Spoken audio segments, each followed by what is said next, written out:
Hey, and welcome back to another video. This is the fifth episode of the story in which being born as the oldest of triplets, but being written off as the least prodigal of the three, Naruto will show them that there is more than meets the eye. With the help from a friend he will shake the world on end, prophecies be damned. He will be who he wants to be. He will show the world the power of a dragon. Please support by liking and subscribing. Let's start the show. Naruto's head was face down on the desk, and he was groaning, "Someone, please stop the torture," he screamed agonizingly in his mind. He was in the back of the room of the classroom. This had been his seat for over a month, and so far, the academy had not met his expectations. He had hoped for adventure, training, and maybe something fun. What he got was hours sitting at a desk and learning about history, math, writing, and other boring things that Naruto couldn't bother to remember off the top of his head. Worst of all was his sensei, Iruka. The man was a slave driver when it came to education. He constantly harped on how a sharp mind was as important as a strong body. Naruto couldn't understand how math would help him in a fight. Another part he couldn't stand was sitting still. Sitting for too long made him stir crazy, like he wanted to jump from the desk go run around outside. The other students weren't all bad. Most of the other clan heirs were in the class with him. There was Shikamaru Nara and Choji Akimichi, both sitting 3 rows down to the right of him. Shikamaru was sleeping, and Choji was eating from a small bag of chips. His brother had his seat right in front to be closer to the teacher and the board. To the seat to his right was Kiba Inuzuka, who was lazily writing notes. His puppy, Akamaru, was with him, but the dog hid under the desk and kept as far away from Naruto as possible. Then, his sister was sitting in the center of the room between Ino Yamanaka and Sakura Haruna. The trio were taking great notes and not missing a thing that Iruka said. Then to his left and down 3 rows were Hinata Hyuga and Sasuke Uchiha were both taking notes. Naruto hadn't even bothered to pull out a notebook. The man was writing on the board while he lectured about the history of the village. We learned that both Uchiha Madara and Senju Hashirama were founders of Konoha. Iruka called out the class, his ears picked up the sound of pencil writing on paper. However, there were other clans that helped. Iruka stopped his lecturing while still facing the board. All the students paused before letting out yelps of surprise when Iruka threw his choke over their heads. Naruto choked down a whimper of pain when he felt something impact his forehead. He hissed through his teeth as he rubbed the spot. Laughter erupted in the room, some of the children pointed, and some did both. Looking down at his desk, he found that Iruka had thrown his chalk at him. The man called up to him, "Am I boring you, Naruto?" Iruka had his eye on the kid since day one. He had hoped the oldest son of the Hokage would be an example of a worthy leader to follow. He understood there was a need for an adjustment period to get used to school. However, they were a month in, and he hadn't changed. From Iruka's perspective, Naruto was childish, ill-tempered, lazy, and he made 0 to no effort to better himself. "Yeah, you are," Naruto called out, nearly making Iruka face fault. Iruka couldn't stand how blunt and honest the kid was. Iruka stared in disbelief at the boy who looked at him in boredom. The students now laughed at Iruka's expanse, making the teacher pop a vein in his head. Menma looked up at his brother and shook his head. This was embarrassing, they were the Hokage's children, yet Naruto acted unconcerned about everything. He shook his head in futility. Tusama and Kasama are going to kill him. He then went back to catch up on the notes on the board. Just because his brother didn't take school seriously doesn't mean he would fall behind. He would excel and do the best he could. Iruka had had enough, "Go out in the hallway." He pointed towards the door, his expression showing his disappointment. He watched as Naruto got up from his seat and walked casually to the door before exiting. That was the one positive Iruka found with Naruto, he was not disobedient in a disrespectful manner. When the door shut, he turned back to the board and wrote some more notes while lecturing. Narumi stared at the door. She worried for her brother, he wasn't adapting to school life, and their parents were getting tired of the letters from teachers. Their mother was more than likely going to get one for today. "What's up with your bother, Naramissima?" Ino asked her in a low tone so only their group could hear them. Narumi shrugged her shoulder as she shook her head sadly. Nizan always gets into trouble. Not unseen by the other, Sakura stares sadly at the door where Naruto was undoubtedly standing. "Something catch your eye?" "Sakura-san?" Narumi asked the pinkette, which got a teasing smirk from Ino. Sakura, flustered and blushing, waved her arms comically at the two as she denied it all. No, of course not. The fact her cheeks matched her hair did little to dissuade them.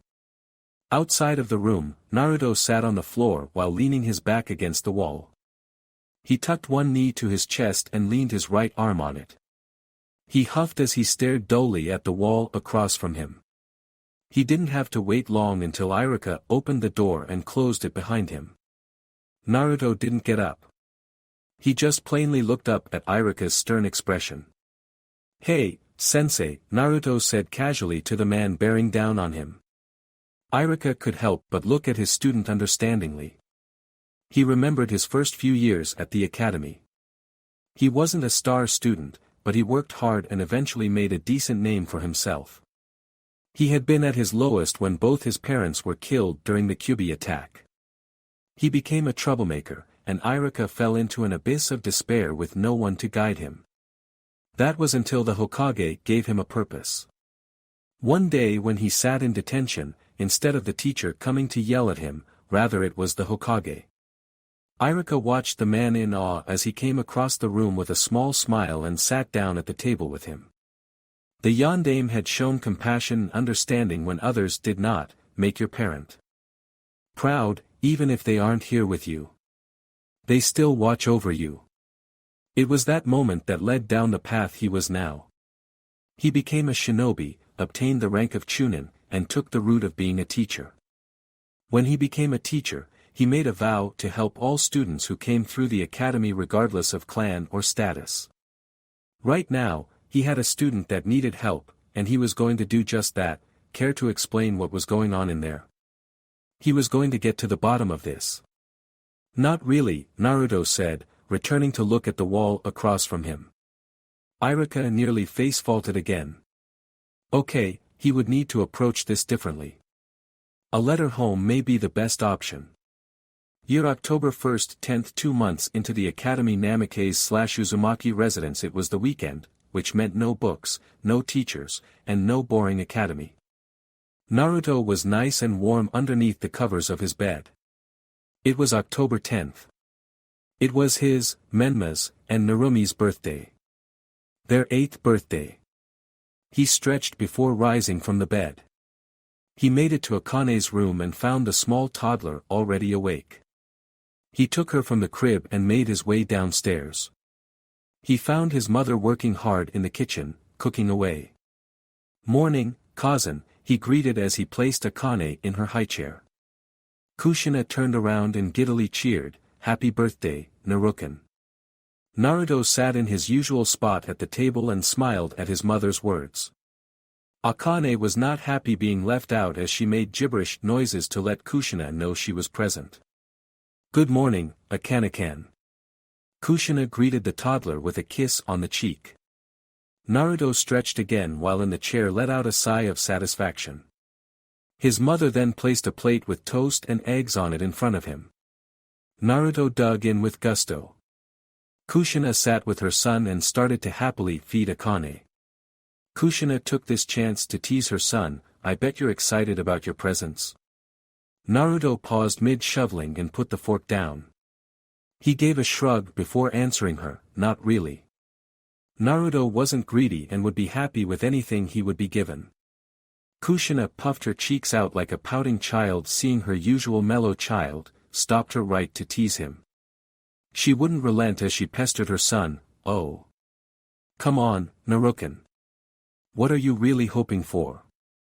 She then started listing off people who would be giving him gifts, me, your Tusan, Erosenin, Tsunadeken, the other clan heads, and your friends are all bringing you something. What's something you are just dying to have?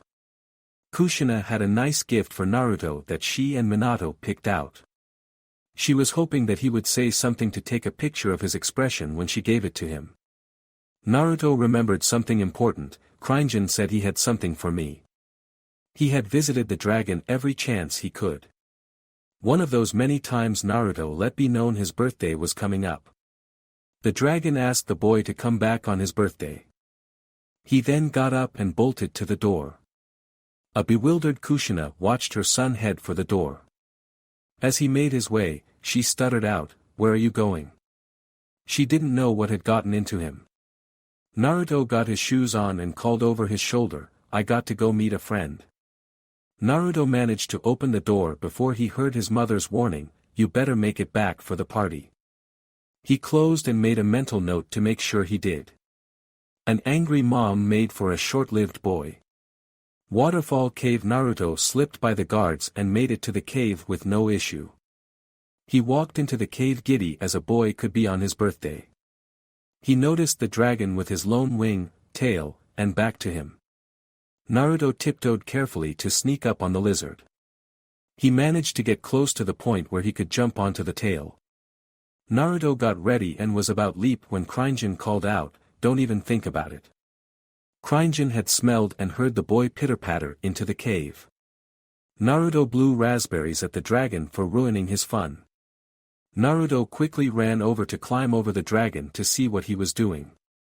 Krinjan's tail quickly wrapped around the boy before putting Naruto behind him again. "Wait a moment, Naruto," Krinjan said as he went back to doing whatever he was doing. That didn't matter to Naruto. He was here for something else. "Krinjan, you know today is right." His birthday was all he could talk about for the last week. Krinjan played ignorant as he hummed thoughtfully, "I haven't a clue." "Is it time to go fishing?" Krinjan felt the irritation rolling off Naruto.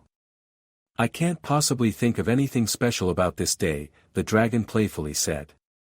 When he heard the small curses coming out of under Naruto's breath, he signals that his game was over. Krinjan turned around and in his claws was a small black waistcoat. "Happy birthing day, Naruto," Krinjan said blissfully. The dragon held it out for Naruto to take. Naruto delicately took it from the giant creature. He was awed by it. It was a beautiful waistcoat. It was sleeveless with copper trim. "It's awesome." Naruto cheered as he ran his hands over it. The waistcoat didn't feel like any kind of clothing he felt before. "What's it made of?" he asked while brushing his hands over it. "From my own scales," Krinjan said proudly. That led to Naruto asking another question, "How'd you make it?" He knew the dragon was many things, but artistic and seamster didn't come to mind. "Let's just say I have my ways," the dragon answered sagely. "Go ahead and try it," he urged the boy. Naruto put it on and found he loved it. "I put a spell on so you will never outgrow it," he planned, knowing that Naruto would grow bigger and taller. Naruto took a chance to admire it before hugging Krinjan's snout. "Thank you so much," Naruto hollered.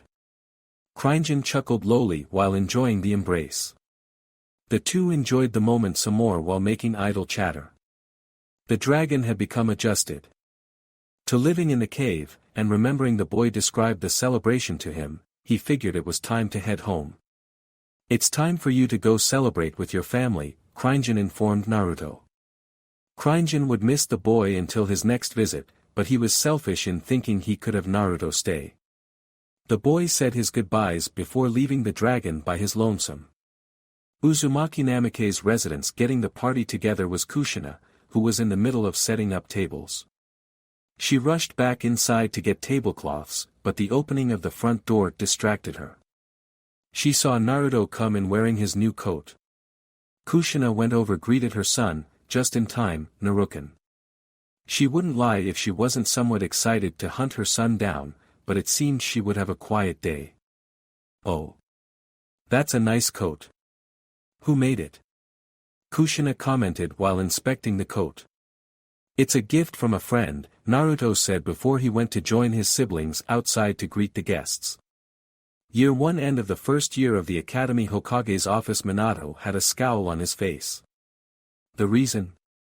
In his possession were the reports for the newest batch of shinobi hopefuls.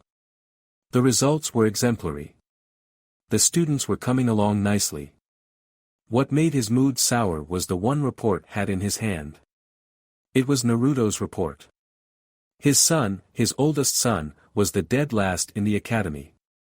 Minato was a mixture of anger and worry as he repeated the words that described his son in the academy. Naruto is lazy, lacks motivation and tends to be disrespectful. Has trouble sitting still. Due to this, he has the lowest grades in the class. Minato wanted to rub his temples. The reports on his other two children were much better. Menma strives for perfection and is constantly making strides. He sets standards for himself and others around him. His younger son was already doing what was expected of him. What was best about it was he was making connections with the other clan heads. Then there was his daughter's report, most diligent worker in class, and she has taken lead of the class. She encourages and motivates others to work harder than before. He smiled when he read his daughter's report. His little girl was already showing signs of being a natural-born leader. That was one report that made him gush with pride. The rankings of the class gave him delight as well. Menma was currently number 2 of the class, right behind Sasuke Uchiha. Then there was Narumi sitting in the number 5 in class behind her brother, Hinata Hyuga and Shino Aburame. Minato would consult his wife on this and get her opinion on what the next step would be. If he was honest with himself, it wounded his pride as a father. His oldest son, who should have been his pride and joy, was being labeled a slacker.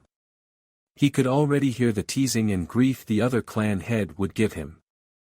Though he could rub in their faces that he had 2 children in the top 5. Namikaze/Uzumaki residence. Minato flashed home into his living room. He found Kushina on the carpet making silly faces and noises at Akane. Akane stared back without making a sound, only giving her mother a confused look. "Alwu, come on, Akane-kan. Smile for Kachin." Kushina whined and pouted with puffed-out cheeks. She still could not make her daughter laugh. Minato cleared his throat, gaining the two's attention. Kushina paused in embarrassment before picking up Akane and walking over to greet her husband with a kiss. "How was your day?" she asked in an overly happy tone. Minato took Akane from Kushina's arms and held out the report for her to take.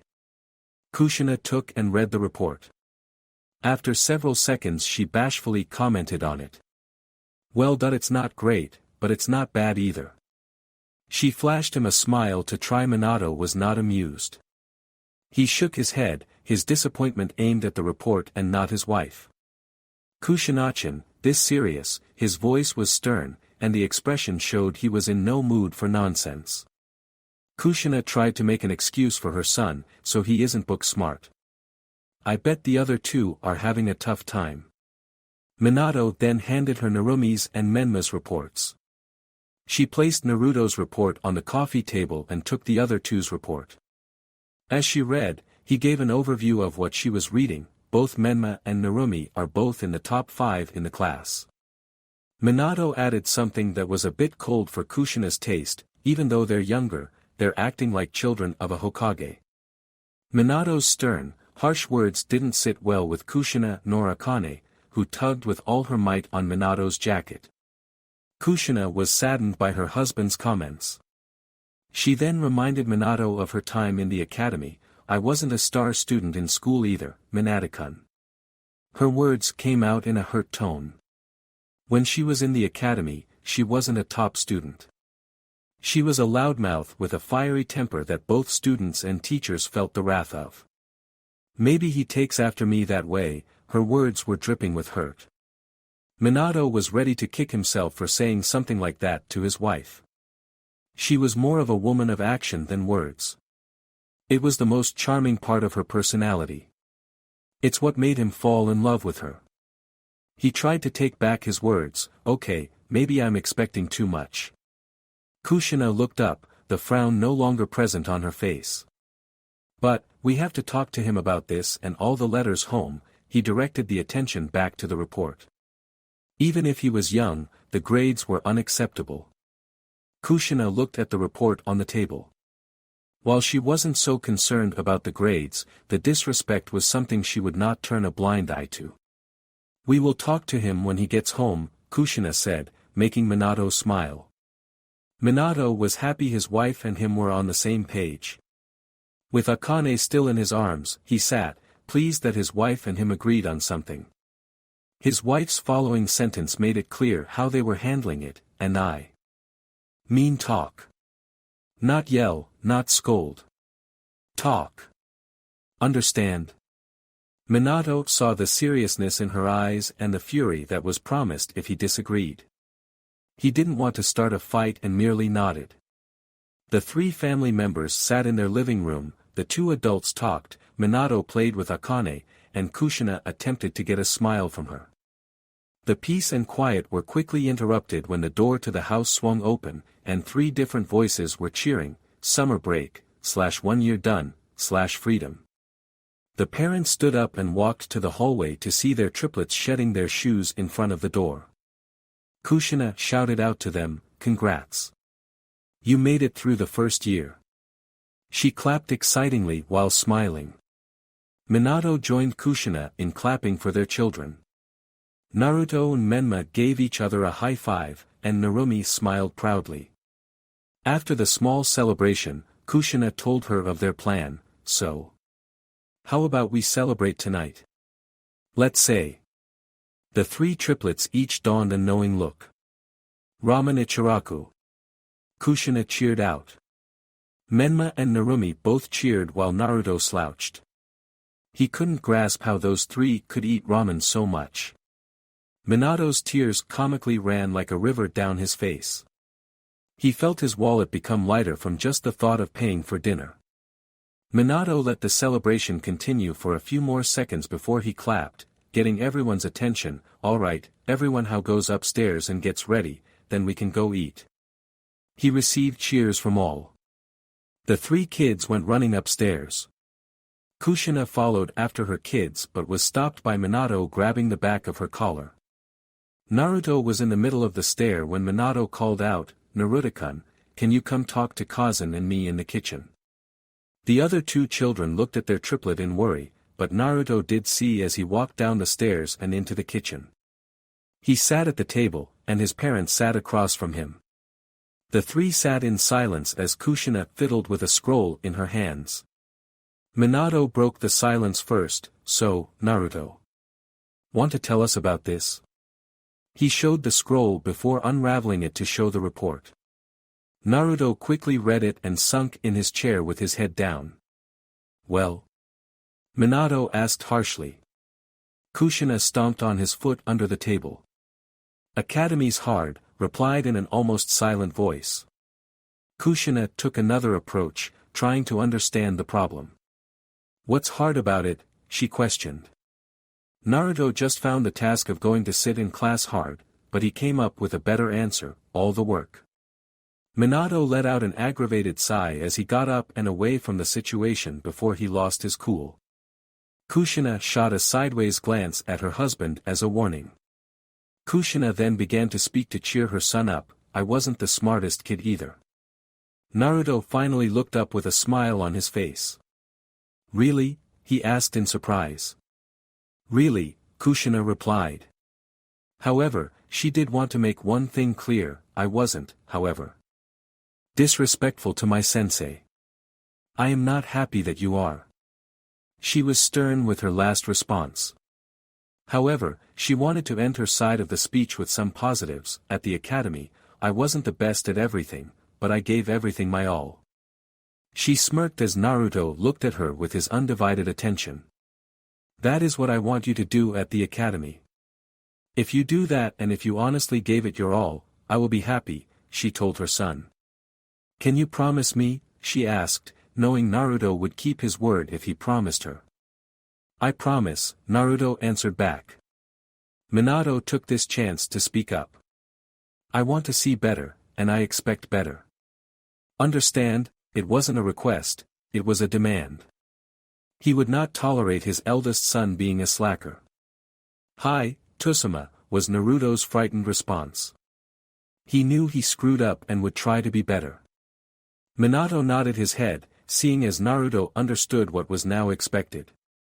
Minato placed his hand on his head. Naruto looked at his dad to see him smirking at him in assurance. "Alright, everyone, time for ramen." Kushina cheered, and then the echo of a cheer came from upstairs. Naruto groaned at having to eat ramen. Minato had tears flowing like a river down his face again. Year 2 October 10th. It was the triplets' birthday again, and that meant another party. The party was in full swing as Naruto sat at the table by himself, nursing a glass of juice. In his backyard were the clan heads, the heirs, his parents, and his godparents. Naruto smiled at the scene of Jiraiya trying to cuddle up to Tsunade, and the woman returned his advances by tossing him away. It got a laugh out of everyone. He enjoyed times like this when the academy didn't matter or the stigma of being labeled Hokage's family. It was nice to be a typical family for once. Minato glanced at his oldest son, who sat on the outskirts of the party. It was time to find his oldest a tutor to help him. The problem, he couldn't decide on who to train him. He knew where Jiraiya would want to focus his energies on the younger of the triplets. Tsunade could be an option, but she was always so focused on the hospital that she didn't have time to take on another apprentice. His wife would jump at the chance, but Minato wanted her to be another tutor for Menma and Narumi. What to do? What to do? His thoughts were interrupted when someone heavy leaned on his shoulder. "What's wrong, sensei? Tsunade-sama not to taking your advances?" Minato joked at his sensei's. Jiraiya smirked cockily with eyes closed as he said, "She doesn't know what she's missing." He opened one eye before raising his hand and jabbing his thumb into his chest before continuing, "Who wouldn't want Jiraiya-sama, the gallant?" The student and instructor laughed heartily. The smile that was on Jiraiya's face quickly turned to a serious expression. "They're 10 now." Minato knew what his sensei was getting at, and it angered him. "What do you want? Have them start now in front of everyone." He shot a glare at the Gamma Sannin that did not intimidate the man. Jiraiya shook his head. "We are already behind schedule." Minato looked at his teacher incredulously. Minato turned to face his teacher. Kushinachan wanted to wait till they were 10. "That is what we agreed to." Jiraiya scoffed at the pledge Minato made. "While they sit around, our enemies are making their moves. We are not having this discussion." "Not today," Minato said low through gritted teeth. Jiraiya gave a stern glance before someone interrupted them. "Ero Sennin. Can summon some toads for use to play with?" Jiraiya looked down to Narumi, pulling at his Haori with the most adorable pleading eyes. Behind her were Ino and Hinata, who looked up at the man in awe. Jiraiya put on a jovial face as he struck his typical kabuki pose. "Oh. You desire to see the awesome power of the great Jiraiya-sama." All the awe and coolness the girls felt for him instantly vanished after seeing his display. Menma walked in time before his godfather could embarrass him or Narumi even more. "Come on, Ero Sennin, we want to meet some toads." Menma looked over at his sister and his friend.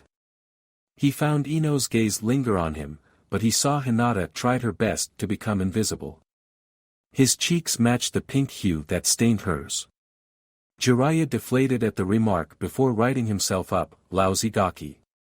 He then rested his fists on his hips as he playfully said, "All right, you snot-nosed gakis head over to the training ground."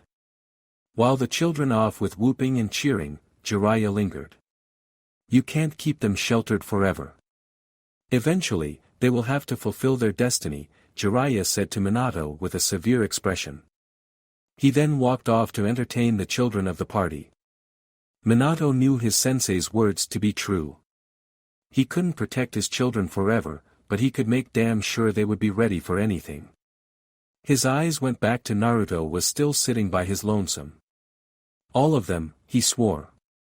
Naruto watched as everyone gathered around Jiraiya in awe. When he summoned the handful of smaller toads, the rest of the children were ecstatic by the toads' playfulness. If they saw Cringeon, they'd probably freak, Naruto thought with a chuckle. Something funny, a voice to the side, caught his attention. His mother had brought some more bowls of food. Naruto waved her off, nothing, just thinking about something. Naruto looked at his sister, who politely and gently stroked one of the toads his godfather summoned. Kushina saw her son stare and followed his gaze. She saw everyone having fun, but her son. She then asked encouragingly, "You could go join them."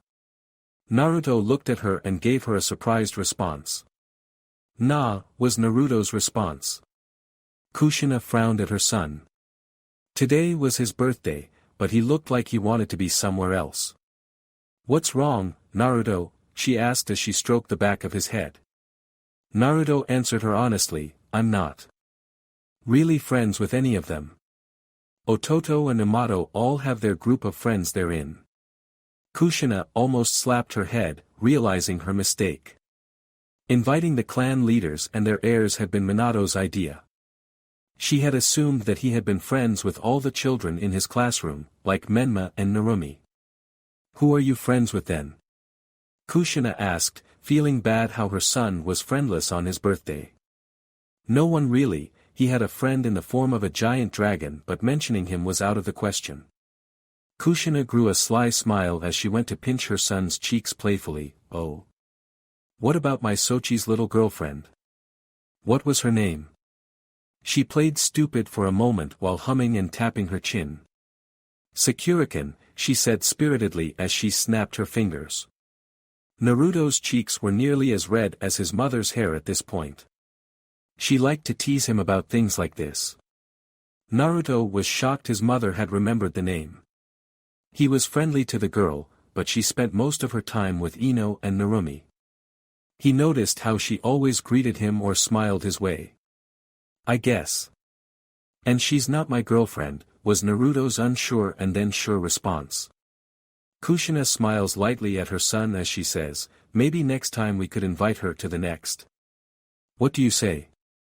Will Tusan be okay with that?" he asked Kushina. His dad didn't invite any of the civilian children to the party. Naruto didn't know if his father would approve of inviting one. Kushina tousled his hair, making him laugh. "If he doesn't, he'll have to deal with me," she said reassuringly with a wink. Naruto smiled up at his mother, already excited for the following year's birthday. Kushina then walked over to her husband. The man watched the children play with the young toads. She then leaned into her husband's side, and he put an arm around her.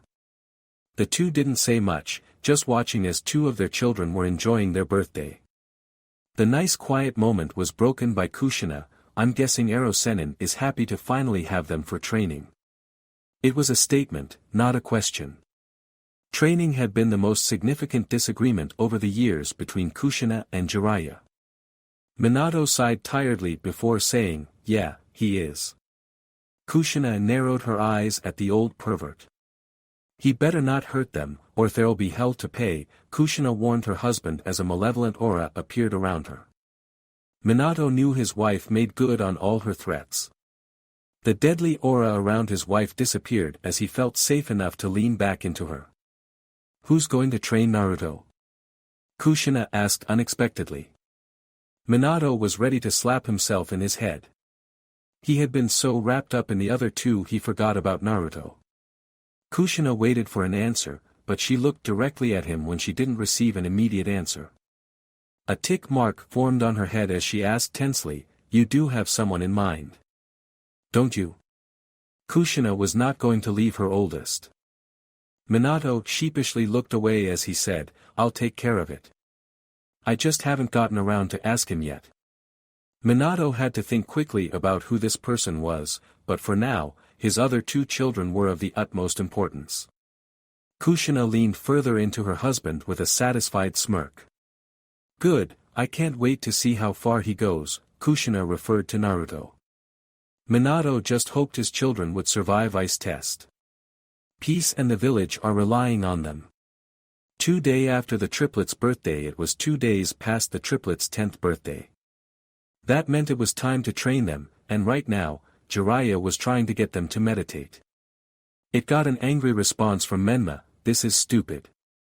Jiraiya's right eyebrow twitched in annoyance at the words. Jiraiya opened his eyes and stared at his godson in annoyance. "You need patience, Menma. Try to find the Kyuubi's chakra." He looked at his goddaughter, and she was trying to concentrate. He pointed at her and while saying, "Follow Narumikan's example. Look at her deep concentration." Menma looked to his sister. Narumi was the embodiment of concentration. Her breathing was steady, and she looked at peace with the world. She then slowly opened her eyes. Jiraiya looked at her expectingly. Well. He was sure that Narumi was able to reach out and feel the power that was within her. "Nope, not a thing," was the response from Narumi. Jiraiya's face vaulted at the answer, and Menma deflated. Off to the side was Tsunade. She had come just in case the worst had happened. She had assigned Shizune to take over for the day at the hospital. Off to the side was her secret reason for coming to the training. Naruto sat off to the side with his youngest sister in his lap. The boy was a mystery to Tsunade. Ever since testing and examining his clothing from his attack, she had kept an eye on him. He should be dead, but yet here he was, alive and kicking. She would figure out what was going with him. Menma looked at his brother sitting off to the side with their youngest sibling. It irked him that he was training while his brother got to sit off on the side. What upset him the most was how Naruto took over the caretaker of Akane when their mother wasn't around. The look of wonder and awe Akane always sent Naruto. He unknowingly balled his hand into a fist. "Can Narutonii train with us?" he asked the perverted sage. Narumi asked as well, "Yeah. Come on, please." It was a chance for the three of them to do something together. They rarely did things together anymore. She sent him a look of puppy eyes. Next to a hot woman, Narumi's puppy eyes were Jiraiya's ultimate weakness. Jiraiya tried to look away, but he looked back to see her closer and her eyes bigger. Tsunade chimed to save Jiraiya by calling out, "Another time, Narumikan. Right now, you and Menma need to focus on what the old perv is trying to teach you." Sitting on Naruto's lap, Akane looked at, "Ni and Ne sit," Akane commanded, pointing to two of her older siblings. It got a chuckle out of the adults how the youngest called out orders like they were animals. Jiraiya chuckled as he struck his usual kabuki pose while going into a monologue. "You heard the hime. She and the super cool Jiraiya command you to listen. Ero-senin funny." Akane clapped while giggling. The triplets laughed, seeing their youngest sister had picked up on their nickname for the perverted sage. Jiraiya couldn't believe it, he felt his spirit shatter. Was it the day to gang up on him? He was the great sage and demanded to be respected as one. No. Don't teach her that. Make her call me, the mega awesome Jiraiya. He did a weird dance of him, hopping on one foot before he stuck his kabuki pose again. "This is sure to get her to think I'm cool," he assured himself in his head. "Ero-senin funny." Akane repeated as she giggled and clapped. The old sage fell to the ground with a cloud hovering over his head. Naruto, on the other hand, was feeling antsy. He wanted to go out into the training ground and start training with his siblings. He wanted to show them he could stand with them in the ring. He suddenly felt Akane fidget in his arms. See his sister in distress, he asked, "What's wrong?" Whatever the problem was, he would fix it. Akane looked up at her brother with sweat pouring down her face. "Knees and warm," she whined as she wiped the sweat from her face. Naruto took her out of his lap and sat her next to him. Naruto had spells like this from time to time. His body would pump off a significant amount of heat, and he had difficulty figuring out how to stop it. He got up and moved away from her as he started to inhale and exhale slowly. Tsunade heard the commotion, making her eyes land on the youngest and oldest Uzumaki Namikaze. Seeing the small, sweating child, she rushed over to examine the small girl. "Akane-kan? What's wrong? Are you sick?" Tsunade asked as she looked over the girl. Akane shook her head before pointing up at her big brother and saying, "Nizan very warm, Abakan." Tsunade went to feel Naruto's head with her palm. "You feeling okay, Naruto-kun?" Naruto looked at her, confused as to why she was asking. Her eyes widened when she made contact, and she immediately drew her hand back. "Naruto, let's get you inside." The boy argued, but the medic was not having any of it. "Get inside before I throw you in." The boy obeyed as the woman corralled the boy inside. "I feel fine, honest," Naruto argued with her as she lifted him up to sit on the dining room table. Tsunade ignored him as she used her Shozen Jutsu to examine him. This was Tsunade's chance to examine the boy up close. The little brat had been healthy since coming out of his coma. She began with a quick examination of his head, throat, ears, and nose. Everything was fine, and she noticed his temperature was beginning to stabilize. She then examined his chest and found a pair of healthy, strong lungs. Her brow shot up in surprise. She noticed his muscle mass was thicker than normal. When she reached his stomach, she examined it carefully. Her trained eye could not find any scarring or signs that the skin was knitted together. Tsunade pushed chakra into his body. Naruto shook lightly as he began to feel nauseous. "Abakan, can you stop?" he asked the older woman. Tsunade was confused and saw the boy looked a little green. She went to examine his chakra network before Naruto pushed her away. She looked to see what was wrong before the kid threw up on the table. Tsunade groaned at the mess. She went to one of the kitchen cabinets and pulled a cloth out. "Naruto, how about you go lay down?" Tsunade suggested. She wanted him out of the way so she could clean up. The boy nodded and made his way to the stairs. What she didn't notice was Naruto instead exited the house. Tsunade contemplated as she cleaned. Why did his chakra feel so strange? It was another part of the mystery that was Naruto. She was determined to figure out more. When she was done cleaning, she peeked out the kitchen window. What she saw made her sweat drop. Jiraiya was doing his little dance for Akane again. Waterfall cave. Inside the cave sat Naruto and Cringeon. The boy expressed his fears to the giant lizard. "I couldn't sit still. I wanted to join in on the fight, and I felt incredibly sick when Tsunade tried to heal me." Naruto sought answers from his friend when anything strange happened. The dragon was more than happy to oblige. The dragon knew precisely what this was. "You are going maturity, Naruto. As for the excess chakra, well, your body was too full." Cringeon knew what it was like to feel his blood become hot with the need to show dominance. His sweat dropped as he remembered going through other things, but he was not opening that can of worms. Naruto questionably looked at the dragon and said, "Will I hurt someone else? Will that make me sick all the time?" The dragon was brutally honest. "If you don't train yourself, then yes." The boy's head drooped as he feared the worst. A small smile graced Cringeon's face and sprung his surprise. "The next time we meet, we will begin your training." Cringeon wasn't disappointed with the response. Naruto's eye twinkled in excitement and cheered, "All right. I can't wait." The boy bounced in place as his energy threatened to make him explode.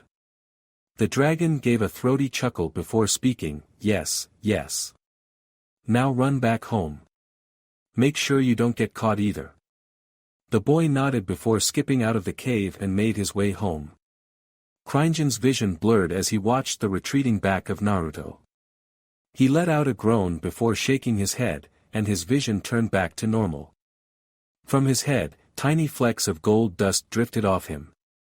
Year 3. 3 months into Year 3 of Academy. Naruto had skipped the academy today. It was easy enough to avoid his parents and siblings. The reason, he left before they were even up. He raced through the empty streets of Konoha. As he got to the gate, he found it occupied by the usual 2 guards sleeping. Naruto found his way to the waterfall. Quickly jumping through the water and into the cave, he looked for Cringeon but found it empty. Where could he be, he wondered. Naruto inhaled deeply through his nostrils and gathered the scent of this friend. He followed his nose to the original clearing the Cringeon lived in. The dragon sat on his haunches with his eyes close, expecting the boy. A smirk formed on the dragon's maw, then he said, "I was expecting you, hatchling. Are you ready to learn?" Though he had a feeling, he knew the answer. Naruto gave a toothy grin as he smashed his fist into his opposite palm, "You bet." His confidence faltered when Cringeon stood to his full height, and the bellowed out a low rumble that would Cringeon stretched his neck high to look down at the boy. "Be prepared, hatchling," warned Cringeon with a psychotic twinkle in his eye. "You are going to learn about pain," Cringeon spoke ominously. Naruto started to sweat bullets at the statement. Maybe he was better off not learning.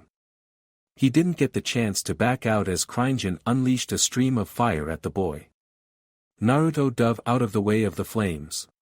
He rolled to his feet, thinking he was safe, but Cringeon took chase after him. Naruto was chased by the dragon, who spewed fire at him every couple of seconds. Hours passed, and Naruto was now on his back, drenched in sweat and hurting from the chase. "Damn, lizard tried to cook me alive," Naruto said under his breath. Cringeon's booming voice called out, making him sit up, "I heard that, hatchling." Cringeon wasn't surprised to be getting lip from the boy. He had pushed him to his limits. It was time for the true test. "Naruto, come over here," beckoned Cringeon. The boy came over a little weary but still gave the dragon his attention. "Did you notice anything while I was trying to train you?" the great dragon asked. Naruto hit back with a snide remark, "You mean, burn me to death? If you prefer." Naruto got to thinking as he shot his eyes and hummed. The realization came quickly as he opened his eyes and understood, "I didn't get burned once." Naruto looked over his exposed body. It was true. No matter how close the fires came close to him, he didn't burn. There wasn't a single blemish on his skin. Cringeon nodded his giant head, "Yes. That is the first lesson to grasp. A dragon cannot be hurt by its element." Cringeon then asked an important question, "Do you trust me, Naruto?" The boy didn't move for a moment before he nodded. Cringeon then spat a tiny stream of fire out in front of him. The result was a small fire that singed the grass. Cringeon looked at the small fire he started before looking at Naruto. "Come here, Naruto." Naruto steps closer to the fire before looking at the dragon in confusion. "Now put your hand into the fire," Cringeon instructed assertively. Naruto apprehensively reaches his hand out. His natural instinct to avoid the fire made him stop, but he pressed on. When his hand was nearly in flames, Naruto noticed the heat of the fire. It was hot but was not to the point of pain. He took in a big inhale of breath before plunging his hand. He closed his eyes, waiting for the pain to come. He didn't feel any before cracking one eye open. "It's kinda nice. Feels like warm water," Naruto described in wonder. "This, young dragon, is the first of many steps," Cringeon stated as he watched Naruto look on in wonder. Cringeon used his only wing to blow the fire down. He then gave a piece of information with a smirk, "Now I am going to show you how to breathe." This was something Cringeon was going to enjoy. There was nothing like watching a young dragon breathe for the first time. "Let's do it," Naruto answered with enthusiasm. The smile on his face made Cringeon's heart jump with joy. Cringeon quickly made their targets 2 trees at the far side of the clearing. "First, find the magic flame that's within you," Cringeon instructed as he found his flame. Naruto closed his eyes and concentrated. In his mind, he saw the faint glow of a flame. Naruto nodded, signaling he found it. "Next, try to focus it at the base of your throat," Cringeon instructed while performing the task himself. "When the power finishes building." Cringeon let out a torrent of flames at the tree. The tree was instantly engulfed before the fire died down, revealing nothing but ash. While Cringeon could have burned down the majority of the forest, he only used enough power to turn the tree to ash. "Now you try," Cringe encouraged Naruto. Naruto instantly tried to go through the steps fast, and what came out was a pathetic little fire. The fireball went all of 2 feet before dying in the air. Naruto was disheartened by the terrible first attempt. Try again, but this time take it slow. Don't rush it. Let it come naturally, Cringe encouraged. Naruto nodded his head and began to concentrate. Naruto took a deep breath and focused on his power. His mind went back to the statue he saw in his dreams. The fiery dragon statue that let out a mighty roar and radiated heat. Naruto wanted to be like that. He wanted to be like the statue, like Cringe. He found the tiny flame within him and drew in on it. Cringe felt the magic within Naruto stir, and he narrowed his eyes in anticipation. Naruto's eyes snapped open, and in a strange manner, he bashed his fists together and a magic circle formed. Cringe smirked as he saw the magic circled with a rune in the shape of a dragon's face. Naruto's chest swelled, and before his cheeks bloated, Karyu no Hoko. Naruto then cupped his hands in front of his mouth, and a fireball launched from his mouth. The fireball sailed to the tree and made contact. The power of the fireball wasn't enough to explode or incinerate the tree. It was, however, powerful enough to make burn away the bark from the impact site, and fire lingered on the spot. Cringe looked on with pride at the tree. Seeing the fireball that Naruto formed was something Cringe was beyond happy to see. It was the beginning of the passing of the torch. Well done, my boy, Cringe proudly said to Naruto. Naruto suddenly fell back in the dirt, exhausted with a smile on his face. Cringe saw that today had drained the boy and let him rest. Naruto awoke, finding Cringe's body encircling him like a barrier. He wiped his eyes and sleepily said, "How long have I been asleep?" Cringe shifted his long neck and head to face the boy before answering, "A little over an hour. The next time you come by, I'll show a way to restore your energy." Naruto became wide-awake as his eyes bulged out of their sockets. He righted himself up before climbing over the beast and sprinting home. He did manage to call out to his friend as he disappeared into the trees, "See you later, Cringe."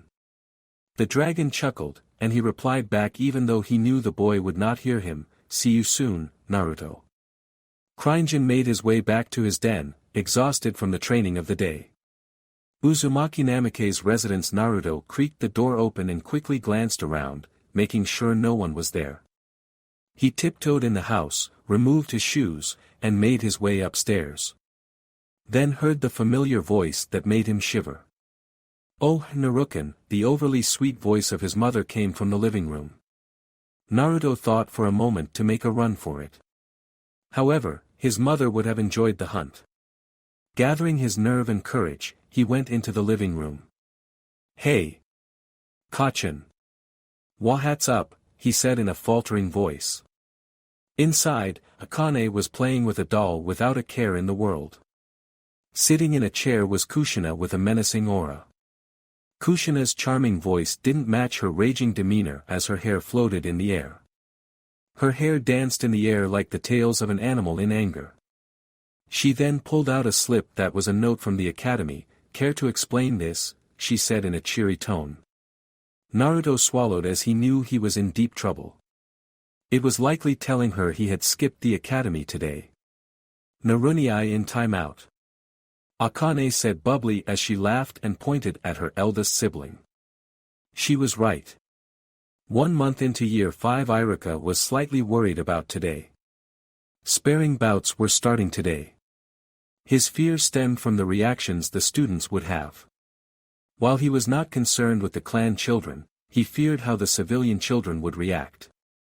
These were meant to be a way to introduce students to non-rehearsed combat. He hoped the clan heirs took it easy of the civilian students, and the nurse was ready for some visitors today. "Alright you, Gakis. Shut up and listen," Iruka shouted, which somehow made his head become huge. The students all quieted down and sat listening to their inductor. "Today will mark the start of student versus student sparring," his statement got the students. whispering to one another. He heard some excitement from some students and fear from some of the other students. Irika let the talking continue for a few more seconds before calling out, "All right, that's enough." When they all calmed down, he gave some instructions that there are rules that I will follow. The first rule, when both students enter the ring, they will form the seal of reconciliation. You do this after every match as well. Failure to do so will result in an automatic dismissal for the one who refuses to do so. He looked around, seeing the students took his words seriously. Second, taijutsu only, no ninjutsu or genjutsu. Try it and see what happens. He let the threat linger for them. The last rule, what I say goes. I tell you to stop, you stop. I say the other one side wins. I want no complaining. With the rules finished being told, he looked at the children. Understand, he thundered out. Hi. Sensei, was the boisterous response. Irika nodded, his head went down to his roster. Let's see. Irika picked two names at random as he called out his two selected names, Uzumaki Namikaze Naruto and Adachi Daichi.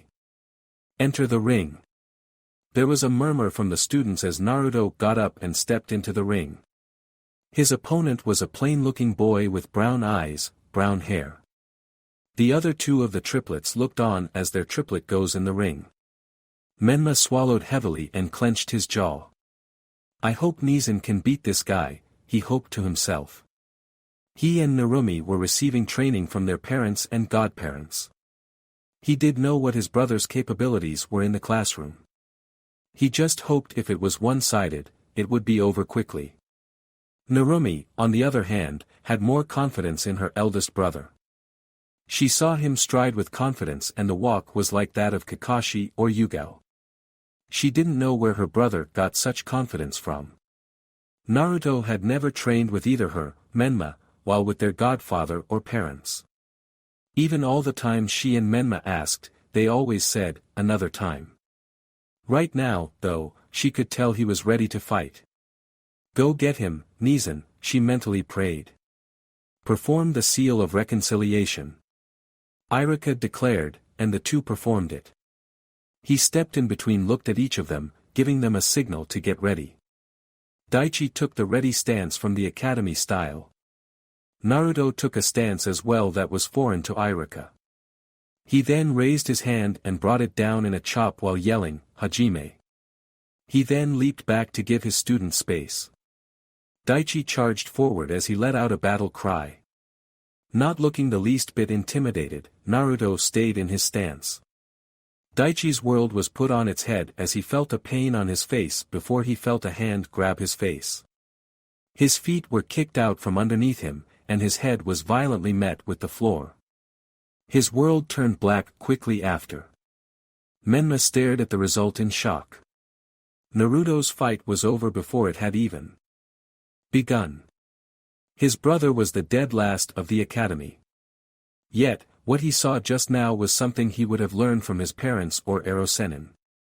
What the hell, escaped shallowly from his lips. Where did his brother learn that, and who taught him? Narumi was the first to applaud when her brother had won. She stood and clapped enthusiastically. Following her was Hinata, who clapped just to be polite. The next one that came next was Sakura, who looked about to explode from excitement as she clapped louder than Narumi. Naruto dusted off the vest Kryingen had given him with a frown on his face, that was disappointing. He looked at his downed opponent. He saw all the openings Daichi had when he charged in and took full advantage. Irika stared, impressed with what he saw. He tried to figure out Naruto's plan of action. Then like a flash, it was over. He watched Naruto stun the boy with a punch to the face before grabbing his face, sweeping his feet and slamming the boy to the floor. It was fast, precise, and brutal. Overall effective, but Irika was concerned by the violence he just witnessed from Naruto. Sensei, the words took him out of his thoughts. He saw Naruto staring at him unsurely, what now? Iruka knew Naruto referred that Daichi was unmoving and was getting up anytime soon. Winner. Uzumaki Namikaze Naruto. Iruka declared. Naruto bowed to him before looking at the downed boy. Naruto was looking to do the seal of reconciliation, but he saw the boy was in no shape to get up. Naruto then stepped out of the ring and walked off to sit within his class. Sasuke's eyes followed Naruto, and the only thing he could think was, that was like Itachi. He knew Naruto was different from the others. Different in the sense that he was an idiot. Never in his whole imagination did he think Naruto would be able to match him in something. Sasuke had found a new rival. Someone who could test himself with. Year 4 1 month into Year 4 of Academy. At the Academy, Naruto was gazing at the board with the same bored expression as usual. They were looking into history again, and Naruto was ready to die of boredom. He was about ready to pull the hair from his head when Iruka said something that caught his attention. Now look at this map. Naruto's head shot up from his desk, and his eyes quickly fell onto the board. The map was rudimentary at best. It had all the major villages, the minor villages, and 1 or 2 important landmarks for each nation. Who can tell me what land does the samurai call their home? Iruka asked, still facing the board. Tetsu no Kuni, a voice called out from behind him. Iruka nodded his head and pointed at the map while turning around, correct. He blinked and spun his head around in the direction of where the voice came from. Every other student in the class had their attention upwards towards the back. He saw Naruto sitting up and paying attention for once. He cast a glance at Kiba, looking for confirmation it was him. Kiba shook his head and pointed towards Naruto. Iruka looked back over at Naruto, surprised, but it was quickly replaced with a happy smile. Yes. Good Naruto. Iruka praised. This was the most active Naruto had ever been in class besides the dojo, and Iruka was not going to stop now. Now Naruto, name me some landmarks in Tetsu no Kuni, Iruka challenged to see the extent of his knowledge. Naruto answered back immediately, there is Sanro and Samurai Bridge. Iruka went to his map and pointed to the marks on the map that represented both landmarks. Correct. It should be known that Tetsu no Kuni doesn't allow anyone from the shinobi nations to enter, he revealed to the class, and that made a few students awed. Iruka then noticed something out of place again. Naruto now had his hand up. Yes, Naruto. What else is there, Iruka-sensei? He asked. Iruka raised an eyebrow at the question. What do you mean, Naruto? He asked, not understanding what his student meant. Naruto blurted out, I mean, what else is there to see, Iruka-sensei? Naruto became excited as he talked, is it completely explore? Are there any parts not completely mapped out? There has to be more. Naruto smiled brightly as he looked to his teacher for answers. Iruka was taken aback by the passion in Naruto's voice. It was refreshing to see this side of him. However, he had some bad news to tell him, sorry, Naruto, but I don't entirely know. Who does? Well. Iruka thought for a moment as he scratched the side of his head, trying to think of someone. I don't know who would, Iruka admitted. Naruto was disappointed by the answers he received. But what about, he tried to ask but was cut off by Iruka. Naruto, now's not the time. If your question doesn't pertain to the lesson, then hold it till the end, Iruka interrupted before returning to the board. The rest of the lesson continued as usual, that included not hearing from Naruto again. As they broke for lunch, Iruka watched the students run for the door. Iruka's eyes landed on the black-haired Uzumaki Namikaze. Naruto, the boy looked up to Iruka's call. Narumi caught her instructor calling her brother. She saw Iruka motion for Naruto to come over to him. Her curiosity got the better of her as she snuck out and sat outside the door to listen. Earlier Iruka was surprised by the enthusiasm of the young man, and he was curious. When Naruto got in front of his desk and stared curiously up at him. That was impressive today. I hope to see more of that from you, he praised and encouraged the boy. Naruto scratched the back of his head and looked away, not used to the praise. Gee, thanks. But it's nothing, really, Naruto said dismissively. You knew more about Tetsu no Kuni than I expected. Be proud about that, Iruka smirked at the boy as he spoke reassuringly. I know a lot about the elemental nations, Naruto said proudly. His fists were on his hips as he stood proud. Iruka smirked at his student's bravado. Really? He asked with a sly smirk on his face. He had seen Naruto's grades and knew the kid was not the sharpest tool in the shed. However, he was curious. He gestured his hand towards Naruto and challenged the teen, prove it. Naruto nodded excitedly before he pulled out his notebook to a clean page of paper. Iruka didn't see what Naruto was drawing, but he took a seat in his chair. For 15 minutes, Iruka watched as Naruto worked in his notebook. Iruka sighed tiredly as he called Naruto to stop. It's fine, Naruto, just go eat before. Finished. Naruto interrupted as he ripped the page from his book and handed it out for Iruka to grab. Iruka expected to see a poorly drawn map, but what he saw was a masterpiece. The map Naruto managed to draw in the short amount of time was magnificent. Naruto went into such detail. Shops were labeled by their names, he had street names, the important buildings were labeled, the Hokage monument was drawn and labeled. He saw each gate was labeled, and the part that impressed him the most was that Naruto had drawn waterways, landmasses, and the forests scattered around the village.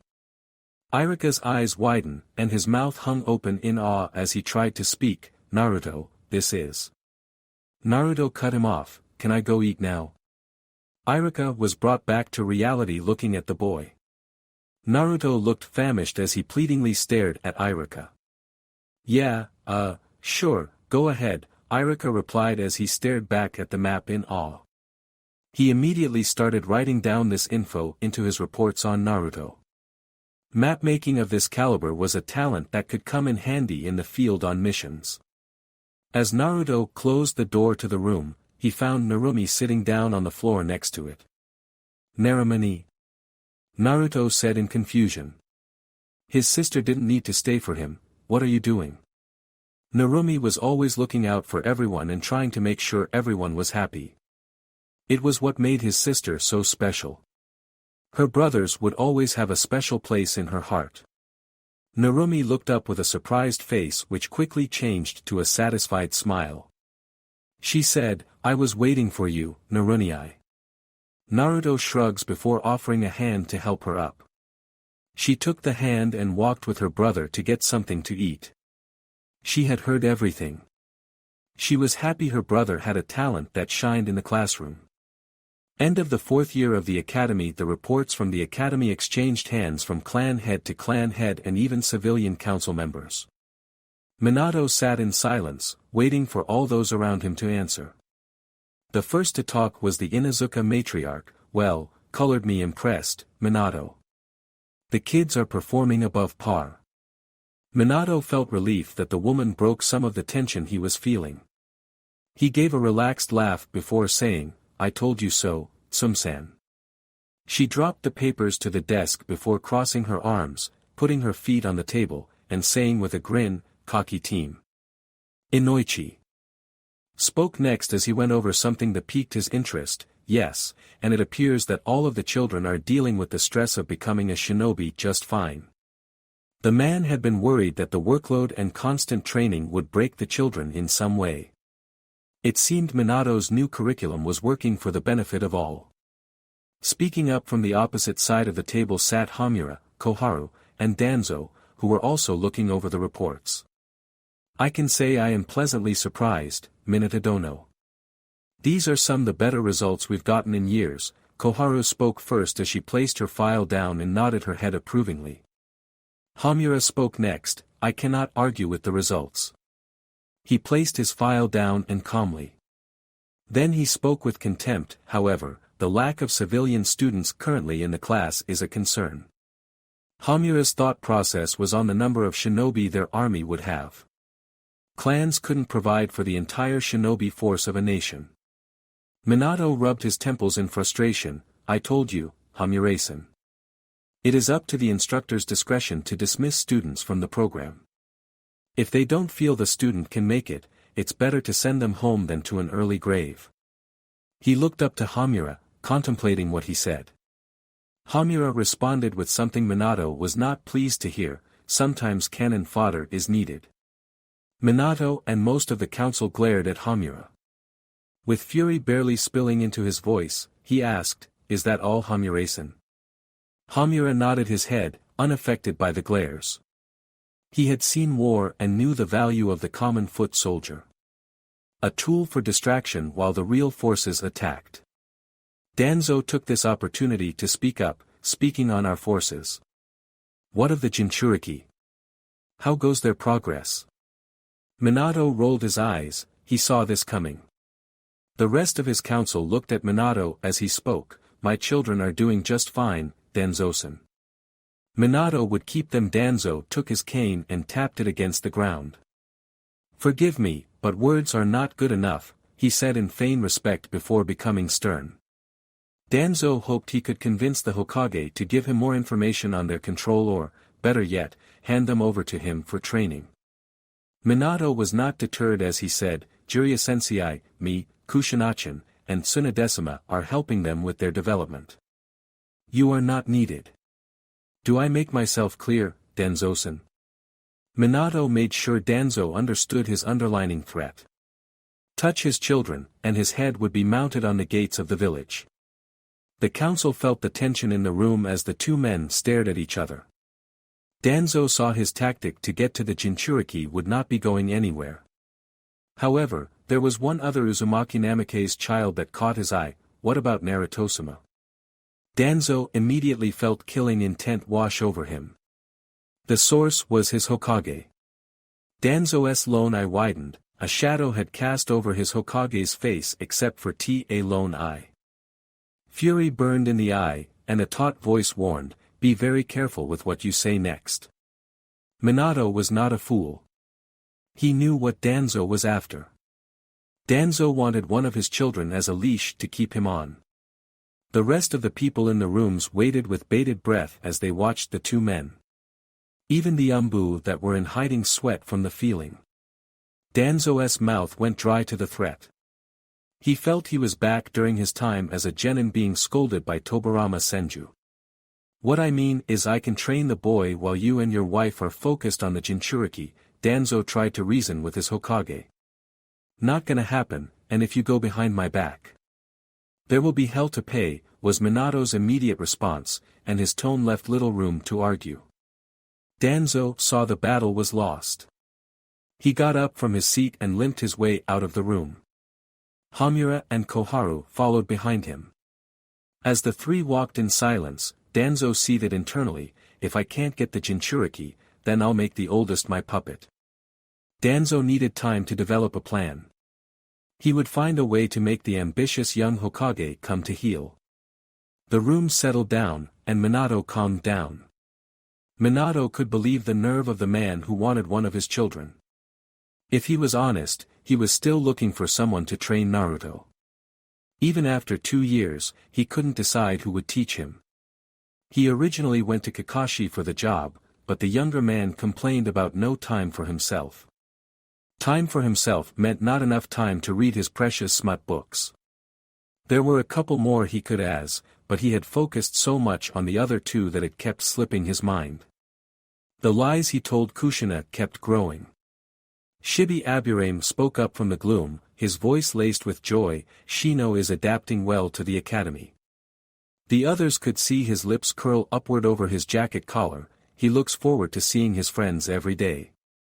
Minato smiled at Shibi's statement.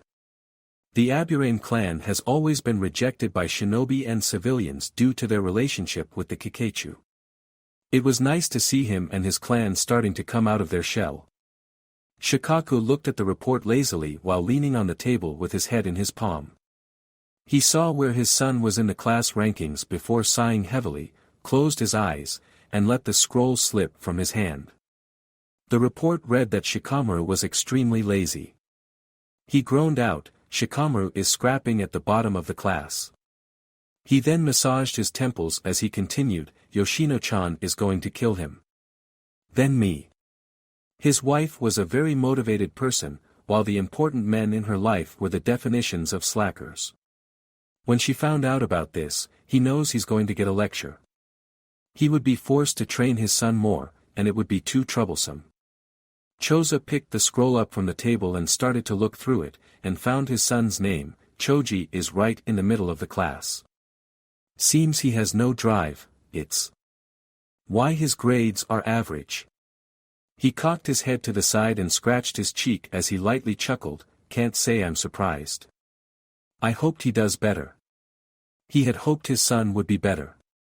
It just wasn't in his son's nature to make strides like that. Still, he was happy. Hayashi looked at the reports and saw his daughter had slipped in the rankings. She was initially the third ranked, but over the years, she had been falling in the ranks. They would be having she was ranked at 6th right behind Narumi. "Hinatakin will be getting a firm talking to when I get back to the compound." Sum heard her former teammate speak.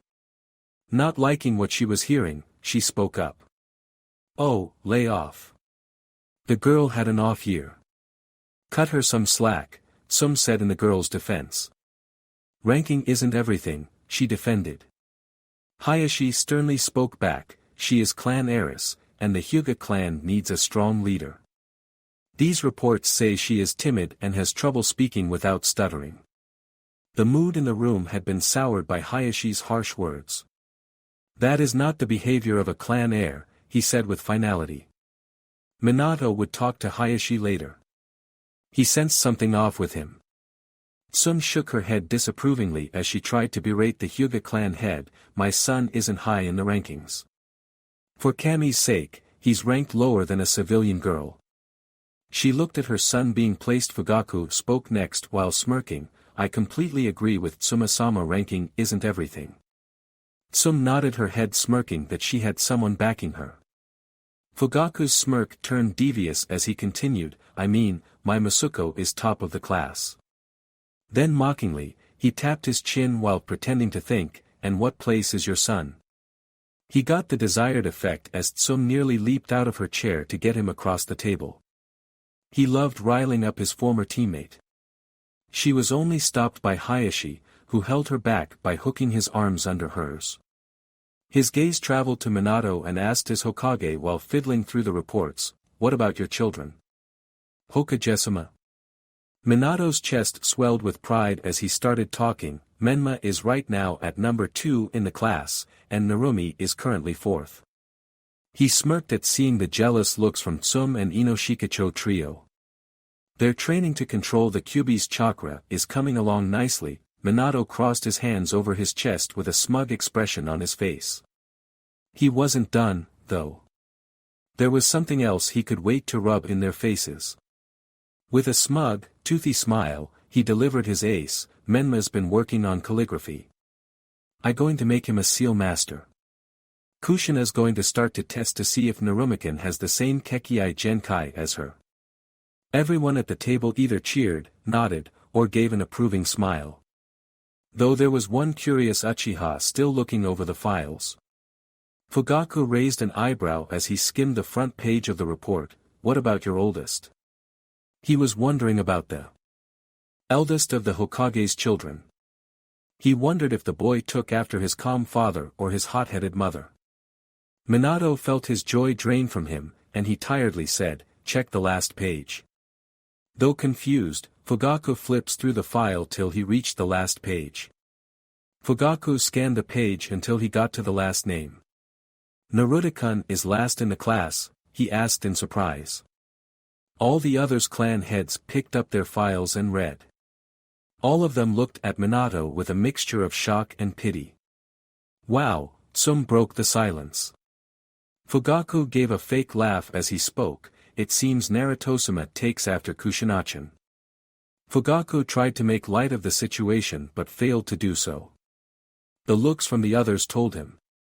Tsum tried to aid her former teammate, "Yeah, I remember she was more of a doer than a thinker." She smiled at her former teammate to showing her support. Hayashi dismissed the notion as he said, the eldest son of the Hokage, his heir is last in the academy. With his usual stern gaze now on Fugaku, he reprimanded. This is serious. Hayashi slammed a palm on the table, making the table creak. Not everyone can take a lax stance on their children. Not every clan has the crutch of those eyes you hold so dearly. Hayashi's venom-laced words made the Uchiha clan head narrow his eyes. Be careful who you talk to like that, Hyuga, Fugaku warned as he narrowed his gaze at Hyuga. His eye flashed to Sharingan before turning back to their regular black. Itachi worked hard to be an Umbu captain. His eyes had nothing to do with it. Fugaku stood back. Minato cleared his throat, making the two dojutsu users direct their attention to him. Fugakudono, Hayashidono, control yourselves. Minato leveled a glare that broke the stare down. Shikaku picked up the additional report that came with the other reports. His humming caught the attention of Choza. What's the matter? The big-boned man asked his friend. This garnered the attention of the rest of the table. Shikaku unraveled more of a scroll and read more of the report. Look at his sparing record. See anything interesting? He asked Choza. Inoichi looked over Shikaku's shoulder. Inoichi immediately saw what Shikaku was talking about. He hasn't lost a single match, Inoichi revealed to the clan heads. Each of them pulled out the report and read more on Naruto. Fugaku read through the matches and saw who he fought and had to cover his mouth to stop himself from laughing. Some spoke up in surprise what made Fugaku laugh. He mopped the floor with my Kiba. Kiba had sparred with Kiba 7 times so far in the academy, and each one resulted in Naruto's victory. The look of pure shock and embarrassment was finally enough to make Fugaku laugh. Inoichi looked and saw that his daughter had fought the boy as well, and Tenchi. Inoichi knew on a real mission that his daughter would have to deal with men attacking and fighting her. However, Naruto could have let the girl win a match to gain some confidence. Hayashi spoke next on the subject. All the matches ended with a knockout. Hayashi could say he was impressed. His clan valued their taijutsu right next to their beloved eyes. To see someone display a skill like that was most interesting. However, reading more of the report led to him scowling some more. However, it seems all his opponents had to go to nurse's office to be treated for injuries, Hayashi added to the report, which made a few of them grimace.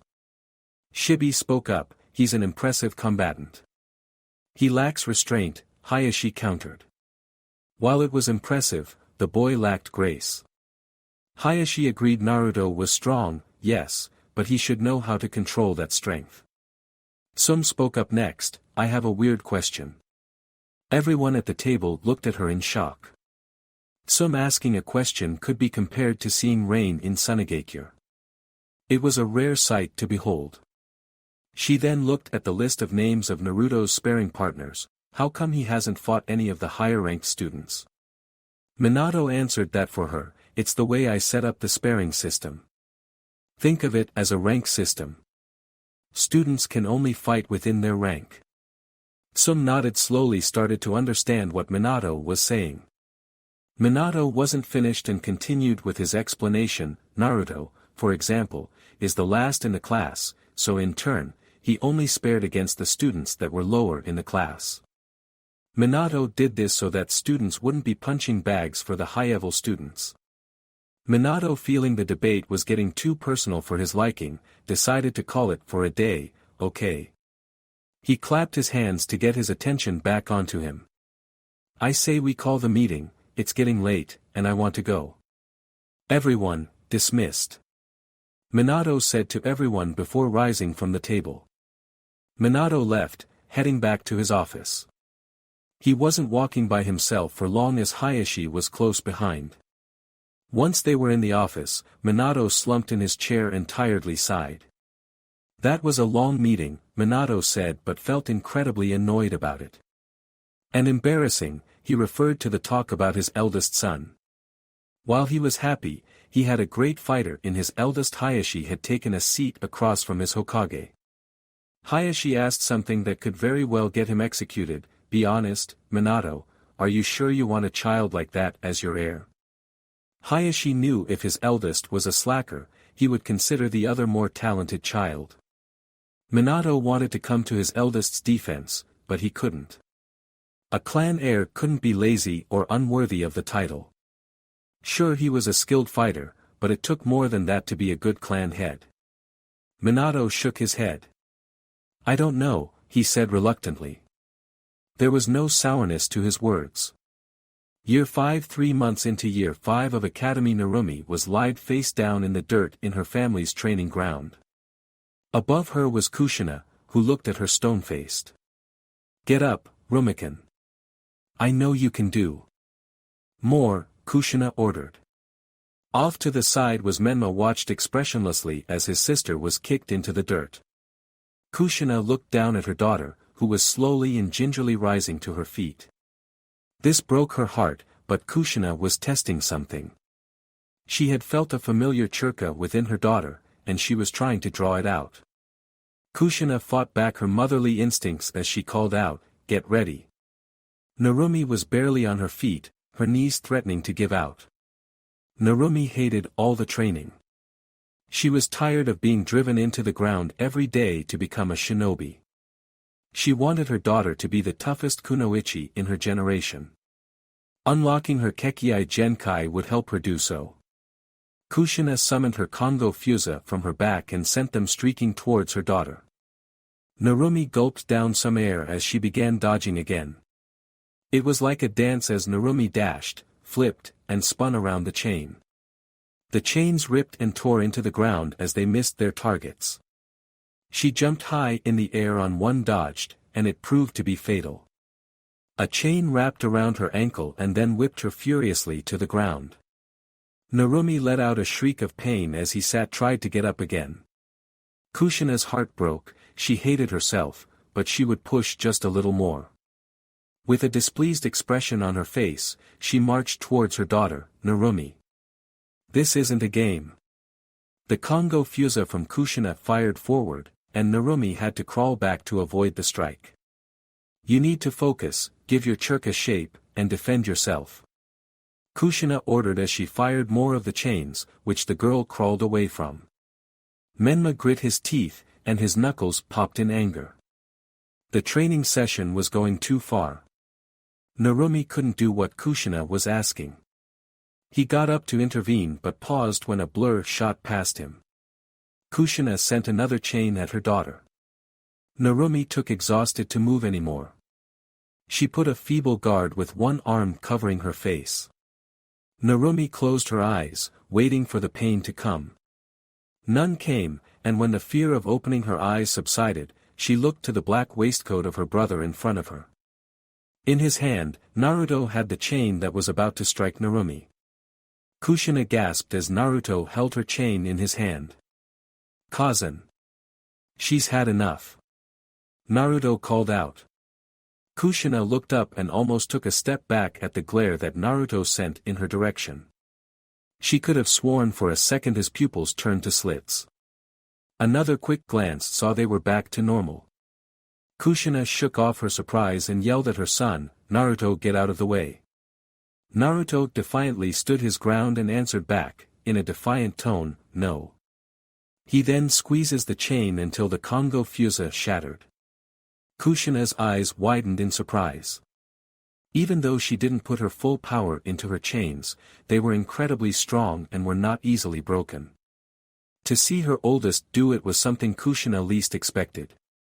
Naruto turned his back on his mother to address his sister. With a warm smile, he put his hand out for her to grab and, in a kind voice, "Come on, let's get out of here." Narumi took his hand and instantly clung to him. While she clung to her brother, their mother saw what she was expecting. Wrapped around Narumi's wrist and arm was a single Kongo Fusa. Naruto guided Narumi to the house, and as he stepped on the porch, Menma looked at the two. Naruto shot him a glare that Menma returned in kind. "Our Amato needed help, and you just stood there," Naruto growled out angrily. Menma had stood by while Narumi was trained into the ground and couldn't defend herself. Naruto wouldn't stand by as he watched his terrified sister was left by himself. Menma replied back flatly, "She's fine now, isn't she?" He had his arm crossed over his chest. Of course, he wanted it to stop, but this was training. You couldn't get stronger without pushing your own limits. Naruto walked by him with Narumi still clinging to him. "No thanks to you," Naruto coldly replied. Naruto guided the girl to the shower, where he left her. Sobs were heard from behind the door. Naruto sat on the outside of the door, acting as a guard. His back was against the wall that was next to the bathroom door. Hearing two of her siblings in the hallway, out of her room came Akane. The little girl smiled happily and barreled into her brother. She laughed and hung onto his neck while her front was on his back. "Naruni, come play," she begged/demanded from her brother. Instead of responding the fun and boisterous ways she usually got from her brother, he calmly removed her from his back and brought her into his lap. The young redhead looked at her oldest brother and asked, "Onasan?" This was different then to what she was used to. Naruto looked down at her with a warm smile, but there wasn't the usual brightness to it. "Akane-kan, can you do me a favor?"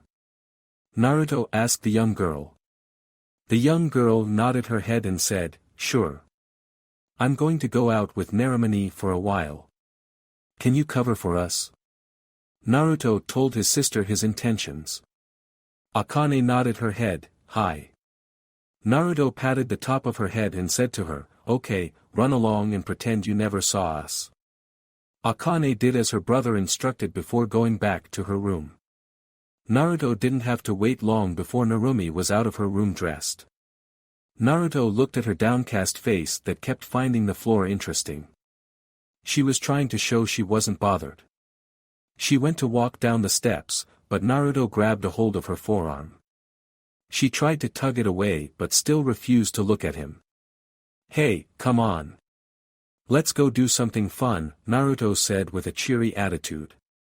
Narumi tugged one more time before saying, "Let me go please, I have to go see Kasama." Naruto's brow furrowed a bit before he gained a smile again. "Come on, let me show you something fun." Naruto cheered. Narumi didn't get a say as she was dragged along with her brother out of the house. Narumi was on autopilot as she was dragged about. She had so much on her mind, first I make Kazan mad, then I embarrass her with Narutonii, and Menmanii is going to want to train harder. Thoughts such as these plagued her, making her fear grow by the second. "We're here." Naruto's boisterous snapped her out of the stupor. They were on top of the Hokage monument, specifically on the third Hokage's head. Narumi had her breath taken away as she looked down at the village. It was a vastly different perspective. The people down below and all her problems seemed minuscule now. Naruto looked over at Narumi with a smirk. He knew bringing her here was a good idea. Naruto didn't just bring her here to see the sights. He came for another reason. "I know you have been killing yourself and all, but I can tell something's bothering you." Naruto walked to the edge, making his sister nervous. Then the boy took a big inhale before screaming out, "My name is Uzumaki Namikaze Naruto. And I want to be the strongest person ever." Narumi was bewildered by the sudden barbaric action. Naruto quickly gulped down a big inhale of air before smiling. Confused, Narumi asked, "Why did you do that? What was the point of all that?" Naruto toothily smirked and said, "You looked like you needed to let off some steam. This is the best place to come to yell." "Why would I want to yell?" "To make you feel better," Naruto said, turning his upper body to look at her. He turned back to the village before he screamed out, "I want to see the world." Narumi noticed her brother smiling the entire time. He looked so relieved and relaxed after doing so. She wanted to feel like that. Narumi meekly strode over to where her brother was. Naruto looked to his sister expectingly. In a gentle tone, she said, "I." Naruto cut her and yelled, louder. Again, she meekly whispered out, "I want." Louder. "I want." Narumi said more powerfully. Louder. Naruto yelled. This time he got the desired effect. I want to stop training all the time. Narumi screamed out. Tears leaked at the corner of her eyes as she felt all her frustration leave her. Naruto smirked but could tell she had more to let out. Come on. Let it all out. Naruto egged on. Stop pushing me so hard, Kazan. Narumi yelled. She felt the tears nearly fall, but she was more relieved than sad. Then she wanted to say something she hadn't revealed to anyone, I'm gonna be Hokage. It was her dream to be like her father. Her father talked about how it was the duty of the Hokage to protect the village. She wanted to protect everyone she could. I want to be free. Naruto joined in her yelling. The two stood there panting, and the best part for Narumi was there was no pressure from anyone.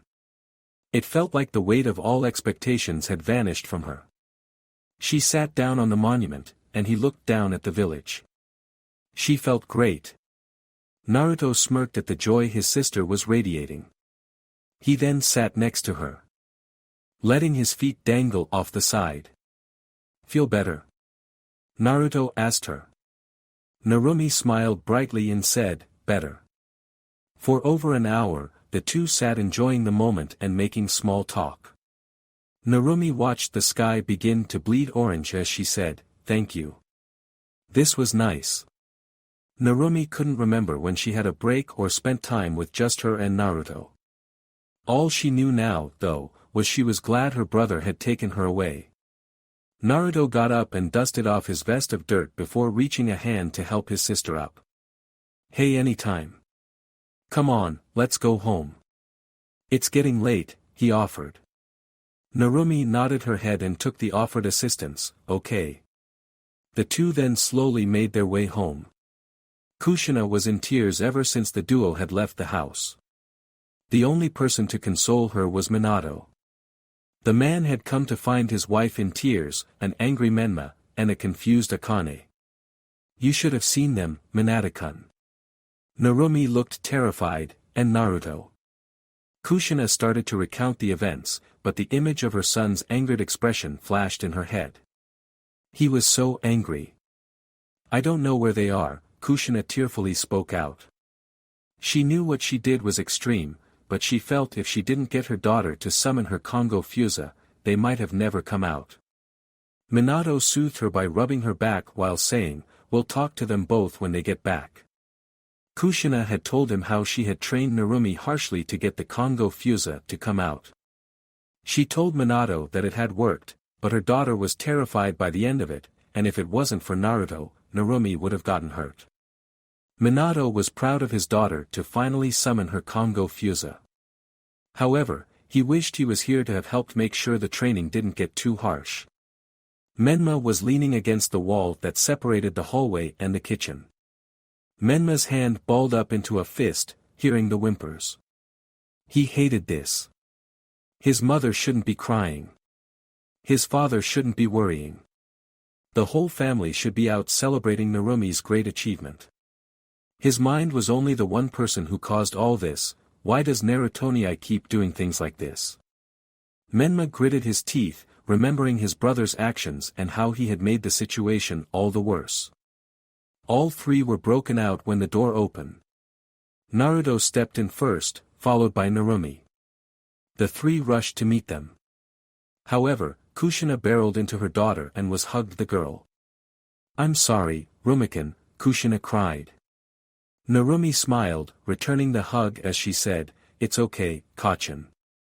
The three males stood by and watched fondly at the display.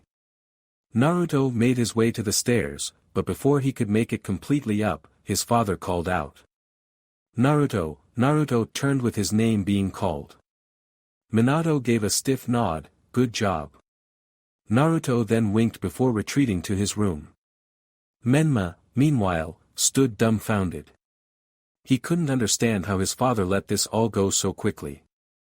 Didn't anyone know that this whole thing started because of Naruto? He walked away and feeling anger boil within him. Year 5 7 months into Year 5 of Academy lunchtime had been the same as always for Naruto. He found a nice quiet spot on the roof of the academy to sit, eat his lunch, and gazed at the sky. He sat alone, as usual. His reputation as the dead last in the academy had ostracized him from others. That and the fact when it came to the taijutsu spars, he mopped the floor with everyone he fought. He sighed as he took another bite of the smoked fish his mother had packed him. Naruto looked down to see Menma sitting with Kiba, Sasuke, and Shino as they talked animatedly. His eyes then fell on Narumi who was eating with Ino, Hinata, Choji and Shikamaru. Ino talked everyone's head off as everyone nodded, ate silently, or made a small comment. Ino had developed a reputation of being a gossip which made Naruto want to avoid her. Someone was missing from his sister's group. The door to the roof opened and Naruto turned to see who opened it. The first thing his vision caught was the pink hair that was caught in the wind. He smiled warmly as he waved at her, "Hey, Sakura-san." Sakura knew Naruto had made the roof his stomping ground and would find him here. She had watched the teen over the years and had come to understand his quirks. She saw he had a longing look on his face all the time. He was always staring off in the distance, a million miles away staring off into the space. "Hello, Naruto-kun," she smiled back. Naruto watched as the girl stood awkwardly in the doorway before he asked, "So what's up?"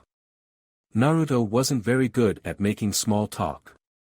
Sakura shyly bit the inside of her lower lip. She just had to ask, but she couldn't get the words out. Her cheeks grew pink from her inability to get the words out. Naruto saw how awkward and uncomfortable he was making the girl. Sighing heavily and wiping his hands off on his pants, he went about collecting his things. "I'll leave, here you can have the roof," he spoke from over his shoulder. While he wasn't happy to give up his spot, it was better than causing a commotion. Sakura nearly choked on air as she inhaled sharply. He was about to leave, and she was just going to let him. "Wait," she managed to stutter out. Naruto paused his packing and looked at her, confused by her outburst. Sakura managed to get this far and didn't act like a complete fool yet. "Please, stay. I would like the company," she followed up. Naruto nodded and said, "Sure." Naruto gave her a beaming smile that shows his teeth. He then gestured for her to sit at the bench first. Sakura didn't need to look into a mirror to know she was a blushing mess. She walked over with her lunch in hand and sat first. "Thank you," she said before quickly bowing her head. Naruto then sat on the other end of the bench and smiled back. The two sat in a comfortable silence as they ate their lunches. Every now and then, Sakura would steal a quick glance and find Naruto still looking up in the sky. While Sakura was happy to have gotten this far, she wanted to know of the mystery that was Naruto Uzumaki Namikaze. She took a quick sip of water from a thermos before speaking, "So, Naruto-kun, why are you up here and not down with everyone else?" Naruto didn't break away from looking at the sky but still answered, "Wanted to get away from it all." "Get away from it all? What do you mean?" Sakura asked. "I feel like I'm all cooped up being stuck in one place," was his answer. Sakura swallowed a bit of food before pressing on, "I get what you mean. There are some days I want to skip the academy." "No," Naruto said while finally looking at her while he shook his head. "I mean, I feel stuck in Konoha." "Stuck in Konoha? What makes you say that? Don't you ever want to go outside the village and see what's out there?" Sakura was content to spend the rest of her life in the walls of the Konoha. It was safe, secure, and had one of the most feared shinobi as its Hokage. What more could someone want? "No, not really," she answered while being slightly uncomfortable about talking about this subject. Naruto slumped his shoulder and became downtrodden by what he heard. "Guess I'm the only one then," Naruto said sadly as he got up from his seat and started cleaning up. Sakura was ready to kick herself. She had come up to the roof to talk to the teen and maybe cheer him up. She was currently driving him away. Thinking quickly, she blurted out the first thing that came to mind, "What's out there that you want to see?" Naruto stopped and looked up to the sky. "Everything, this is a big world, and I want to see it all," Naruto spoke with passion in his tone. A gust of wind picked up and rattled Naruto's vest as he smiled up at the sky. He wishes he could grow wings and fly. He wanted to experience the feeling of being free. Sakura felt the passion Naruto spoke with and could only stare in awe. There was something magical about him that captured her attention. "That sounds amazing, Naruto-kun," Sakura said in admiration. "Is that why you decided to become a shinobi? To go see the world?" she asked a harmless question. Little did she know the impact it would make. Naruto's brow furrowed in contemplation. There was silence for several seconds before he answered, "Honestly, I don't know why I want to be a shinobi. It was his father's and mother's wishes. He went along with the idea because his siblings did so. It felt like it was a choice that had been made for him." Sakura was astonished. The son of a Hokage didn't want to be a shinobi. She recalled that throughout the history of Konoha, the firstborn male of the Hokage always became a shinobi. Now here was the son of the Yondaime, not wanting to be a shinobi. It was just something that never happened before. "Why do you want to be a kunoichi, Sakura-san?" Naruto's voice brought her back to reality. He cast her a look of curiosity. Sakura's mouth opened to answer but found she couldn't find an answer either. "I don't know why," she said meekly. Naruto hummed for a moment before he let out a laugh. Sakura puffed her cheeks, thinking he was making fun of her. She quickly stopped pouting, realizing Naruto wasn't laughing at her but at the irony. He had looked for an answer from her but had found that both of them were just as clueless. Naruto then turned to face her. With a toothy grin said, "Guess we're the same, huh, Sakura-san?" Sakura looked at the boy in wonder before smiling. Sakura felt her heart flutter. Year 6 4 months into Year 6 of Academy, the class was on to another taijutsu bout. Similar to the years before, the class has lost some more students. Like always, they were primarily civilian students. In Irika's opinion, it was for the best that if they couldn't handle the basic workload, there was no way they could ever hope to be shinobi. Right now, he was in the middle of refereeing a match. It was Kiba and Shino who were in the ring. Kiba was dominating the fight due to his more physical style of fighting. Shino overreached with a wide hook when Kiba struck. Kiba went down slow before sweeping Shino's legs. The Aburame hit the floor hard, and Kiba was on him. Kiba grabbed a desperate punch from Shino and brought a fist down. He didn't connect the blow to Shino's face, but it was clear. He had won. "Nice try, Shino." "Excellent, you too." Irika praised as Shino stood. "Now make the seal of reconciliation," he ordered. The seal of reconciliation was used as a demonstration that the two opponents are still comrades after sparring. Both Kiba and Shino interlocked their pointer fingers and middle fingers into a handshake. Irika nodded in recognition that he saw the seal and dismissed the students. He looked at the list of students that had fought and saw only 2 names left that hadn't had a chance to spar today. It was a pair that hadn't fought each other in all the years of the academy. Uzumaki Namikaze Naruto. Uchiha Sasuke. "You two get in the ring," he called out as the class murmured and looked at the two in wonder. Sasuke sat kneeling surrounded by some of the fangirls of the class that fawned over him. Sasuke was more than happy to get away from and made his way to the ring. "Thank Kami," Sasuke's sweat dropped as the cheers from the fangirls grew. Naruto had laid with hands under his head off to the side under the lone tree that grew on the academy grounds. He sat his upper body up and raised his arms to stretch. He stood up and lazily walked over to the ring. Everyone gave a wide berth to the team as he walked into the ring. "Oh, Sasuke-san," Naruto said in mild surprise. He thought back to all the sparring, and he had no recollection of ever doing so with the Uchiha. Sasuke greeted back with a nod and replied, "Naruto-san." In his opinion, he and Naruto were the same. They both couldn't stand the day-to-day antics of the academy. Sasuke had a rival in Menma as well. The two of them had been neck and neck for the top spot of the class. However, Sasuke noticed Menma didn't want to be at the top for the sake of beating Sasuke. Naruto and Sasuke both enjoyed the rival that bloomed between the two. "Time to see who's stronger," Naruto said with a battle-starved grin. Naruto had started to change over the years. He found that he likes to be challenged. He felt his blood run hot, and he felt the drive to fight. Sasuke shot him a confident smirk back, "Try to keep up." Sasuke was feeling anxious himself, wanting to compete with Naruto.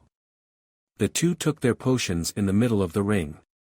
"Perform the seal of reconciliation," Irika instructed, and the two teens did so. The two took their respected ready stances. Seeing the teens were prepared, Irika rose his, and as he brought it down, he yelled, "Hajime." The two launched at each other with the aggressiveness of rabid animals. Naruto started first with a round kick that Sasuke blocked with his forearm. Sasuke retaliated with a straight punch to Naruto's sternum. Naruto brought his other hands and caught the fist. Naruto hops up and swings his leg up to Sasuke's head. However, he didn't go for a kick. He went to lock his legs around Sasuke's back. Sasuke was trapped as Naruto then flipped back and threw the Uchiha through the air. Sasuke was not expecting to be thrown and scraped against the dirt before righting himself up. Sasuke didn't get a chance to breathe as Naruto was upon him quickly. Naruto swung a heavy hook aimed at Sasuke's head, but Sasuke ducked and launched a kick to Naruto's chin. The strike made the black-haired Uzumaki Namikaze retreat as he rubbed the sore spot. Sasuke followed up with counter with an assault of punches and kicks. Naruto blocks and parried away all the attacks before countering with a spinning back fist. Sasuke didn't expect the counterattack and was sent to the floor. He sprung back up and went charging back into the fight. The two crashed into each other, trading blow after blow. Neither one gave a sign of backing down. Off to the side, Menma watched, stunned. He was having a hard time believing these two were on the same level. Menma had seen Naruto fight multiple times, but he never fought someone of Sasuke's or his caliber. He wondered just how strong was his brother. Sasuke sent Naruto skidding back with a kick to his gut. He watched as the black-haired Uzumaki Namikaze cradled his stomach and looked at the mat. Sasuke smirked, "It's over." While the fight was a challenge, he was disappointed it was over so quickly. He stepped in to finish the fight, but Naruto snapped his head up. Sasuke took a step back due to the look Naruto gave him. Naruto grinned manically at Sasuke. The fight made him feel amazing. He finally met someone worthy of fighting. Naruto raised his hands into a guard before saying, "Don't blink, or you'll miss it." Naruto then launched at the Uchiha, catching him off guard. Sasuke put up a guard that Naruto struck but blasted right through. The blow met the Uchiha's face, staggering him back. Naruto was finished with a spin kick to Sasuke's cheek, making the teen spin before falling to the ground. Naruto paused his attack to notice Sasuke was not down for the count just yet. Sasuke's ears rung as he rose from the ground. He hadn't been able to react to the onslaught that Naruto. That would be the last time he underestimated Naruto. He got up shakily and took another fighting stance. Naruto charged, and Sasuke answered the challenge. The two hammered into one another, trading blow for blow. Irika watched his two students beat into one another. He was a seasoned shinobi, and he never saw a genin fight like this. Hell, he never even saw Chunin fight like this. Their fighting was the perfect combination of grace and savagery. The level of aggression was starting to make him uncomfortable. Should I stop this? He wouldn't need to as the battle was winding down. Naruto's fist pounded into Sasuke's ribs, and Sasuke's kick landed on the side of Naruto's head. Naruto smashes his palm against Sasuke's head near the ear. Sasuke returned the favor with uppercut to chin. Both punched each other in the face simultaneously. The two then fall to the ground, dazed. Naruto was quick to get up, but Sasuke lay where he fell. Naruto was on top of him and raised his arm up before bringing it down. Everyone watching gasped, including Narumi. Menma stood to charge in but stopped seeing his brother bring his fist just above Sasuke's eyes. Sasuke stared dumbfounded as he looked at the fist hovered over his face. His focus went from the fist to Naruto's face. Naruto was serious, and his eyes showed no hesitation. Sasuke could only compare them to Itachi. A cheery expression broke across Naruto's face and, in a relaxed manner, said, "I win." He then got up off Sasuke, who helped himself up. Since that day, the two saw each other as rivals, using each other to push themselves to be better than before. Irika snapped out of his stupor, seeing there was finally a winner, stuttered, "Why, winner, Naruto?" He felt mildly embarrassed that he lost himself in the match.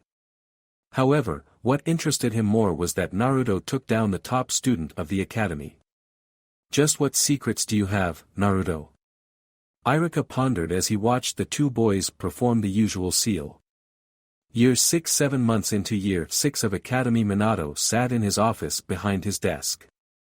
Hayashi and Fugaku sat in the chair on the opposite side while Kakashi leaned against the wall next to the portraits of the previous Hokages. Last but not least was Jiraiya sitting on the windowsill right behind his student. Usually, when Minato had these people in his office, it was for more joyous reasons. It was anything but at this moment. "Fugaku, has the situation calmed in the Uchiha compound been dealt with?" Minato asked. Over the years, little by little, the Uchiha clan had become restless. The man sighed heavily as he gathered his thoughts. Over the years, most of the Uchiha elders had been lobbying for more power within the village. They were tired of all being looked at suspicion. They felt just being the police force was beneath a clan of their station. They wanted more constantly. Fugaku had tried to placate the elders with promises and speeches, but it did not work. "I am sorry to say no. Tensions are high within the clan," Fugaku revealed. Many of the more radicalized shinobi and civilians are started to bring the pressure down on those who are looking to keep the peace, Fugaku stated while shaking his head in disgust. Those people look to control the village through fear and intimidation. Minato grits his teeth, this was something he had hoped to avoid. A civil war within village was not something he was sure the village could bounce back from. Even if it ended peacefully, he knew the animosity would still linger. It would only end up being a powder keg waiting to explode. "Is there nothing that could settle the matter?" Minato asked desperately for anything that could be seen as a possible deterrent. Fugaku paused before his frown deepened even further. There was one thing: they wanted Narumikan in an arranged marriage with Sasuke. The killing intent that wafted off Minato made it clear what he thought of that idea. Kakashi chimed with his usual snark, "Afraid of what Minato-sensei would do to you?" Fugaku scoffed at the thought. "Please, I wasn't afraid of Minato," Fugaku said boldly. Kakashi and Jiraiya Bother shared a look of interest.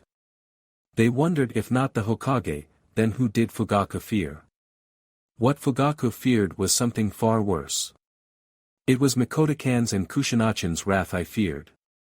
When those two were angry together, they were hurricanes at sea, any boat in their path ended up destroyed. Both Kakashi and Jiraiya spoke at the same time, agreed/understood. Jiraiya had been beaten after being discovered by the two doing his research.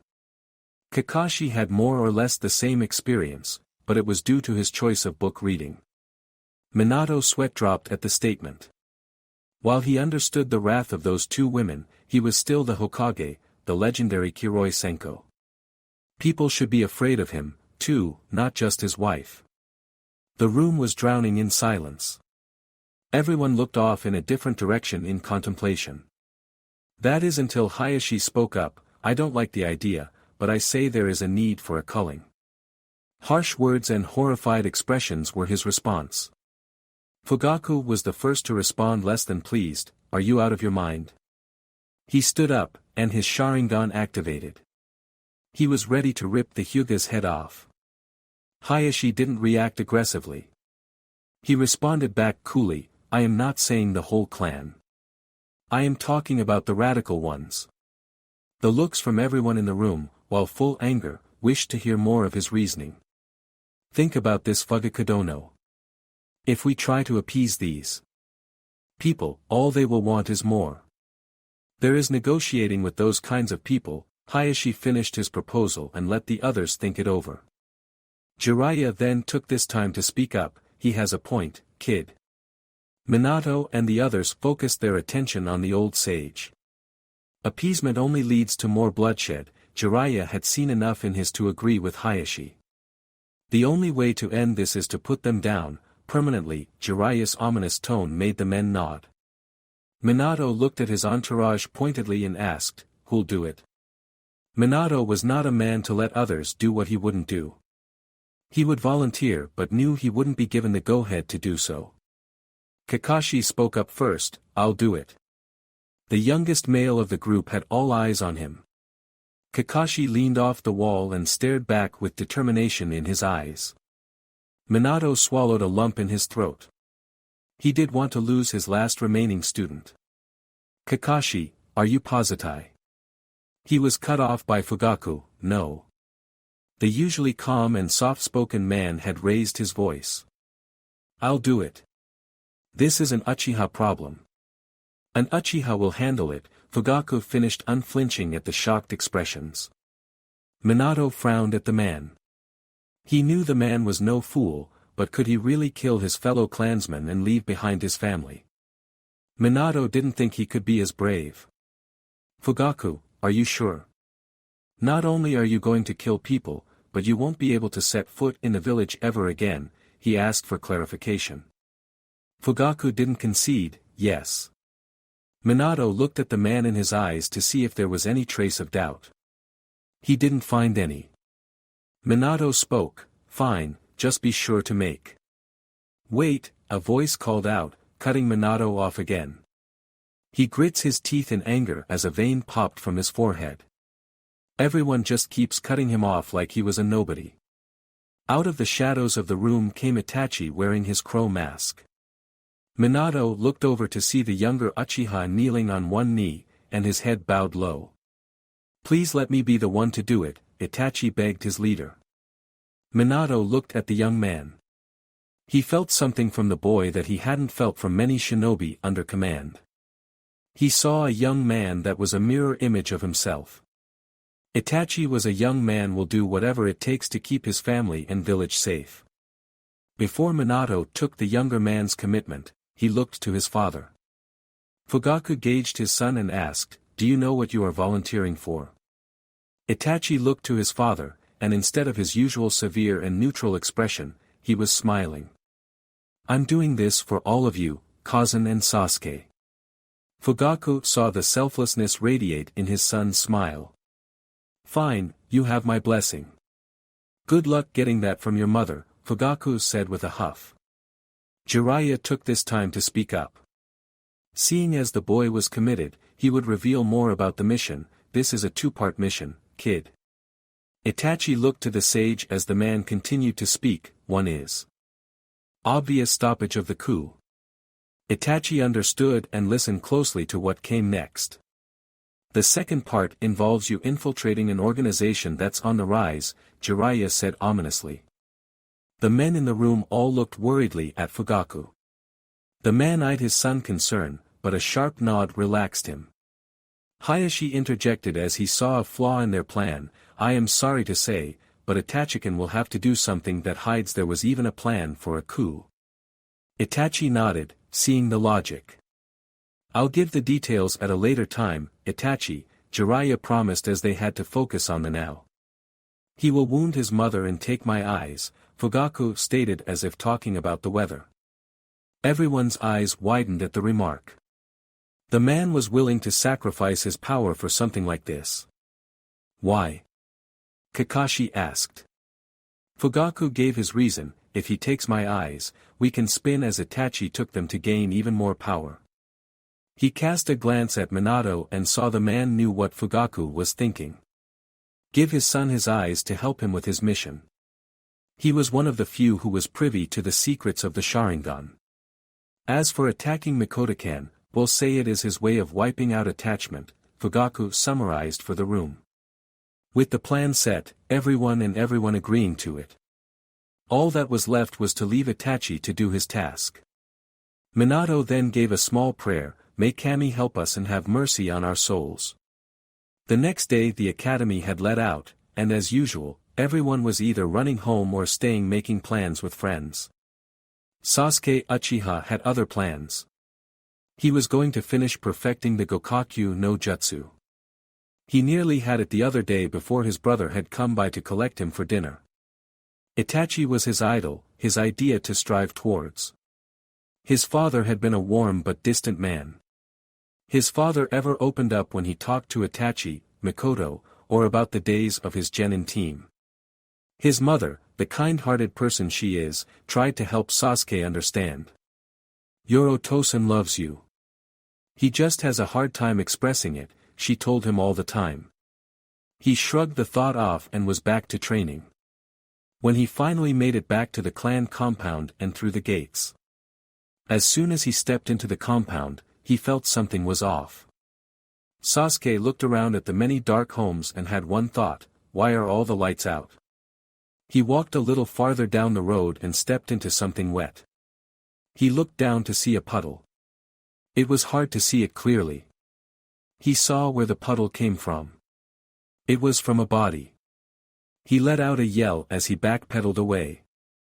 There was a heavy overcast this night, and every little light penetrated the clouds. Eventually, through a gap in the clouds, the moon shined down. The light of the moon exposed more the compound to the young Uchiha. What he saw made his stomach queasy. Bodies laid on the ground, all of them splattered with blood. Sasuke let out a scream. How? Why? Sasuke thought as he looked at the scene. In horror. Sasuke took off in a mad dash towards his home. Along the way, he caught sights of bodies in the street. He barreled into the house through the front door and called out, Kazan. Tusan. Itakinii. He heard a sound come from the back of the house and sprinted to it. What he saw next made Itachi feel the cold grip of death on his heart. His mother was down on the ground. A large gash ran from her right shoulder to her opposite hip. His eyes caught movement and behind his mother was brother pining their father to the floor. Itachi then did something that made Sasuke hyperventilate. Itachi was cutting out their father's eyes. While Itachi was cutting out his father's eyes, he saw his father say something to his older brother. All Sasuke could hear was the pounding of his heart. Itachi dug for the other eye and began to pull while his father's mouth opened in anguish. Blood dripped from the eye as it was removed, and the nerve dangled off the back end like a worm. Itachi then placed both eyes into a jar that was in his back pouch.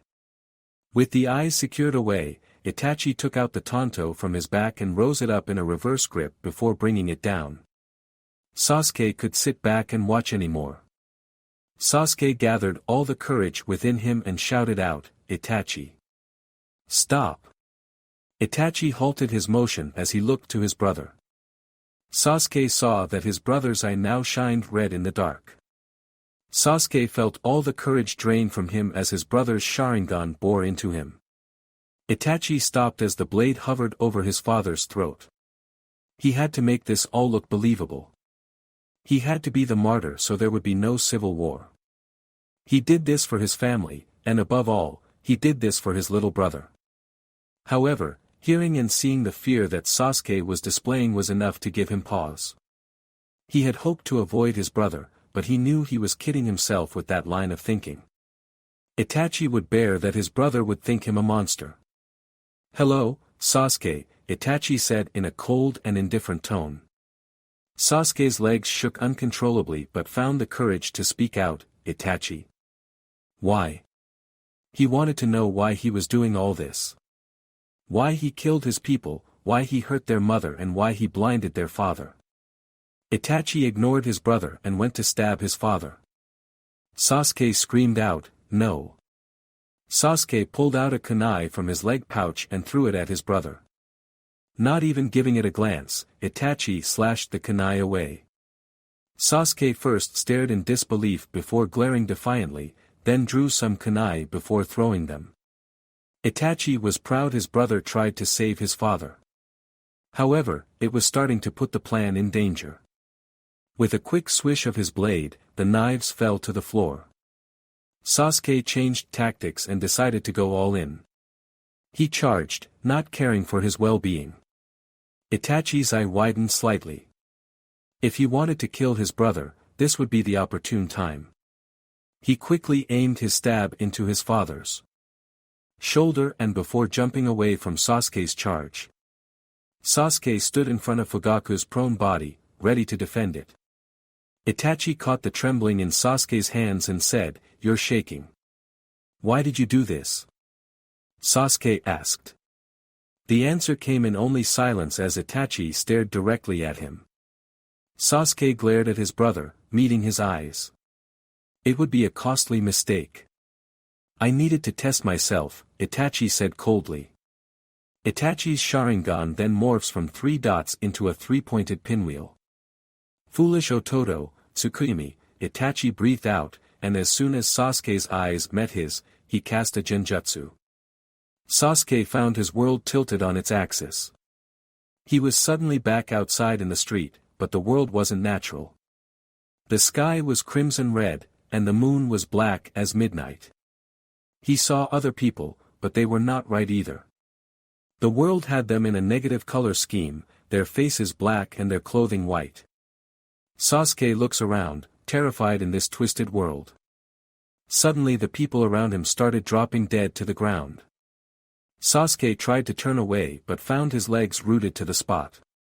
He was forced to watch as he saw clan member after clan member died. In the real world, Sasuke let out a scream of agony before falling to the floor. Tears rolled down his eye, showing his mind going through mental hell. Itachi closed his own eyes, unable to look at the pain he caused his little brother.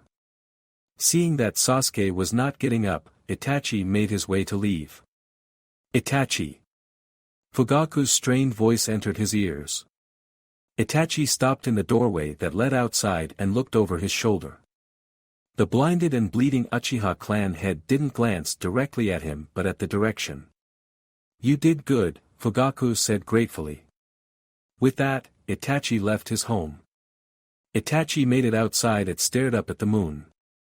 It would have been a beautiful sight if he hadn't just wiped out all the Uchiha involved in the coup. While he may be labeled as a traitor or a rabid dog that needed to be put down, he knew the consequences of tonight.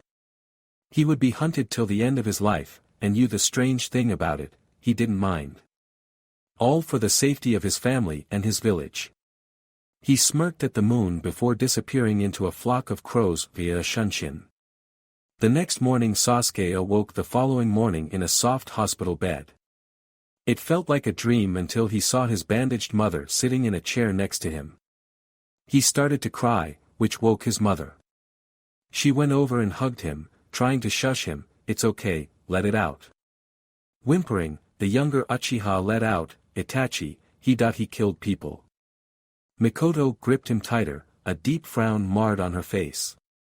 Listen, there is something you don't know. Sasuke gently eased himself out of the hug and curiously looked at her. Before Mikoto could speak, the door to his room shot open, and stepping through it was Fugaku. The man had gauze wrapped around his eyes, showing Sasuke didn't dream that part. Up. The man easily maneuvered to a chair near the wall. What I and your Kasama are about to say does not get repeated. Fugaku's stern voice made it clear that there were repercussions to what he was about to share. Sasuke nodded his head slowly and warily. What he was about to hear would solidify his perception of his brother. Fugaku sensed they were all alone, and as he inhaled slowly, he exhaled heavily before starting with, "Your brother is a hero." Fugaku would go on to tell Sasuke the truth about last night. Why he attacked Mikoto and took Fugaku's eyes. After hearing his brother's heroic act, Sasuke made a pledge to himself and them, I'll bring him home.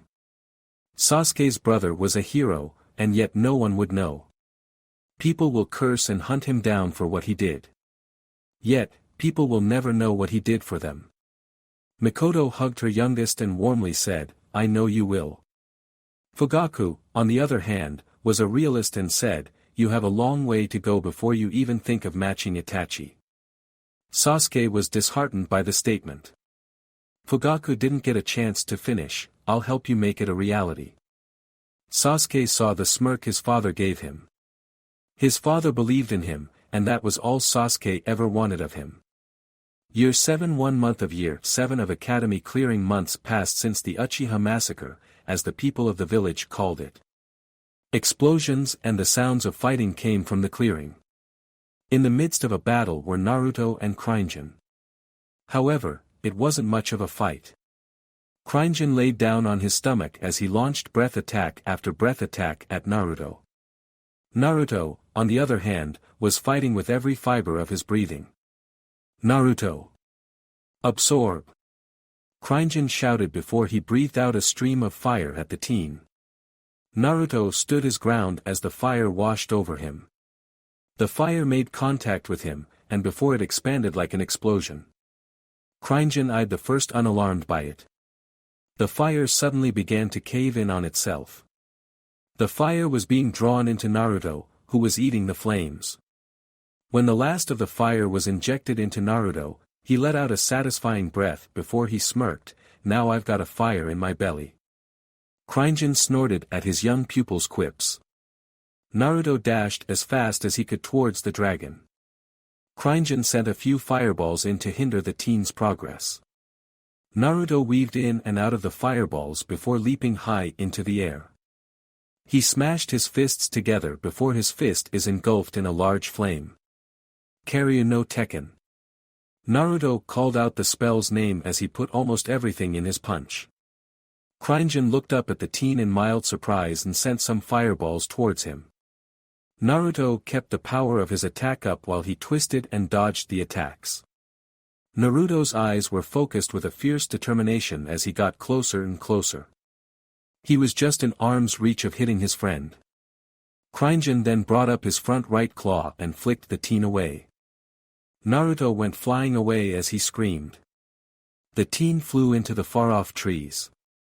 As he ricocheted comically, letting out yelps for every tree he hit, his fist struck a tree. The young tree instantly caught fire and was blasted in half. The top portion of the tree fell back and crashed to the forest floor. Seeing the devastation, Krinjan had chuckled. Naruto had managed to make his way back to the clearing. Along with a couple of lumps on his head, his left eye was black and blue. He limped to the side of the dragon before collapsing to the ground and resting into Krinjan's side. The dragon allowed the teen to recover before giving his review on his performance. You've gotten stronger, hatchling. He was proud of the boy and the progress he made so far. Naruto was shaping himself into a fine dragon. The boy's head rose at the praise and excitingly said, strong enough to beat you? Keep dreaming, was the dragon's retort. While Krinjan was proud of his young hatchling, there was one thing he wanted to make sure of. Remember what I told you about eating the elements? Krinjan warned. Don't eat any element that isn't your own, Naruto recited in a bored tone. The dragon roared in anger, making Naruto look up in shock. This is serious, Naruto. Eating an element you're not aligned with can make you sick. Naruto looked up at Krinjan, showing little concern for his words. Krinjan needed to get his point across and bluntly told him, worse, it could kill you. Naruto's eyes widened at the statement as he looked the dragon in the eye to find no humor. Naruto swallowed a lump in his throat from the warning, okay. He then noticed the setting sun and said, I better get back home. He jumped up, feeling the pain from all his wounds gone as he ran to the tree line and shouting, see you tomorrow. Krinjan smiled at the words and went to return to his cave. He rose only to stumble back down. He let out a grunt as tiny flecks of gold dust floated off him. He shook his head before rising without faulting this time and left. Year 8. 2 days before graduation, Hokage Tower. In his office, Minato was having a crucial meeting. Across from him was his oldest son. Minato opened a file, turned it, and slid it across for Naruto to see. "I'm not happy, Naruto," Minato said tensely. It had been the same thing every year. His eldest son was at the bottom of the class. He was tired of all this. Naruto looked at the file, finding it to be all his grades from all the previous years. He was still the last in the class. Naruto chuckled before sliding it away, so. He had enough of the browbeating his father and mother sent his way about his grades. Minato slammed his hands on the table and yelled, "Take this seriously." He stood to his full height and his face twisted into an angry scowl. Naruto looked up at him definitely and was unafraid. Minato had seen this more and more of his oldest. The rebelliousness and constant challenging of him and Kushina was reaching a breaking point. "I could make it, so you don't graduate," Minato threatened, thinking that would make him see some fire in his son's eyes. "Do what you have to do," was Naruto's answer, uncaring about the prospect of graduating. "What about being a shinobi?" Minato asked angrily. He knew teenagers were like this. Naruto finally had enough and shouted out, "I don't want to be a shinobi." Naruto stood from his seat, glared defiantly at him. Minato's mind flashed back to the night when Naruto clarified how he felt about being a shinobi. He was not going to deal with this again. The time for treating him like a child was over. Naruto had a responsibility to himself, his siblings, the village, and him and Kushina. They had sacrificed so much, and now Naruto was spitting on that sacrifice. Minato glared at his son with rage and, in a low authoritative tone, said, "You are going to be a shinobi, and that's final. By my word as your Hokage and your Tsushima. Go to hell." Naruto spat out each word with such venom that Minato was slightly taken aback by it. However, he was not going to let his son's disobedience go any further. "That enough?" Minato shouted and unleashed some killing intent. Naruto grew a frightened look but stood his ground. For several seconds the two glared, not breaking eye contact. "Get out. I'll deal with you later," Minato ordered as he pointed to the door. Naruto sneered at him before getting up. He stomped to the door, opened it, and then slammed it. His heavy footsteps were still heard in the office. As soon as the door slammed, Minato dropped tiredly to his seat. He felt like he had aged several years just now. Minato leaned his head into his hand, and he shook his head. The time of ice challenge was coming. His oldest son was already at a disadvantage without having any of the Kyuubi's chakra. It was hard for him to admit as a parent, but his son isn't special. He looked at the setting sun on the horizon. He looked at the files on his desk. Right now, he had to set up teams for the graduating class. Minato looked at the clock to see it was 6 in the evening.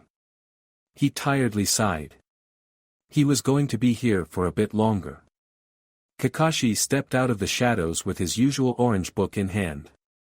The younger man had traded in his umbu gear for a jonin vest. Minato had demoted the young man as a way to keep him alive. Over the last year or so, he had been giving the newly ordained jonin simple missions and the task of watching over his family. He and his wife's prized pupil, Yugao, had gladly taken that position. Minato didn't want to bury his last remaining student. "He's as stubborn as Kushina-sama." The remark was met with a glare from Minato. Minato curtly said back, "Don't remind me." He leaned onto his desk to think. Something during their screaming match caught his attention. Minato easily rattled grown, battle-hardened men who had seen life and death situations. Mitsuki taken care of? Minato questioned. He knew the man was an agent for Orochimaru for over a year. Minato just waited until he discovered the traitor's plan before making the man disappear. Minato felt better with that nuisance dealt with. He could focus on his eldest. Naruto was the dead last of his graduating class. While he had some bright spots, such as being undefeated in the sparring and calligraphy.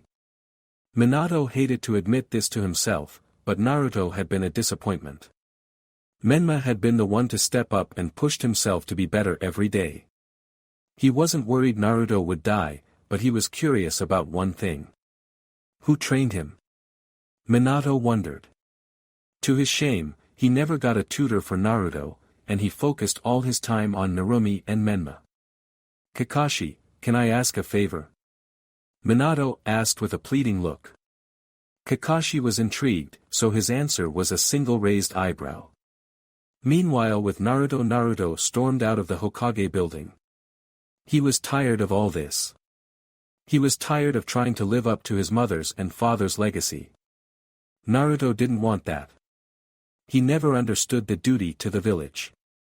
The only duty he cared about was to his family. Everything after that didn't matter. When Naruto made it home, he opened the door with a force that nearly made it come off the hinges. Then his slamming of it echoed through the house. In the living room, Menma practiced his calligraphy, jumped from the sound. Narumi was in the process of eating, choked when she heard the slam. The two of them went to see what made the slam and found their triplet steaming. Narumi, worried about him, asked, "What's wrong?" Her older had been her knight in shining armor ever since he had come to her rescue.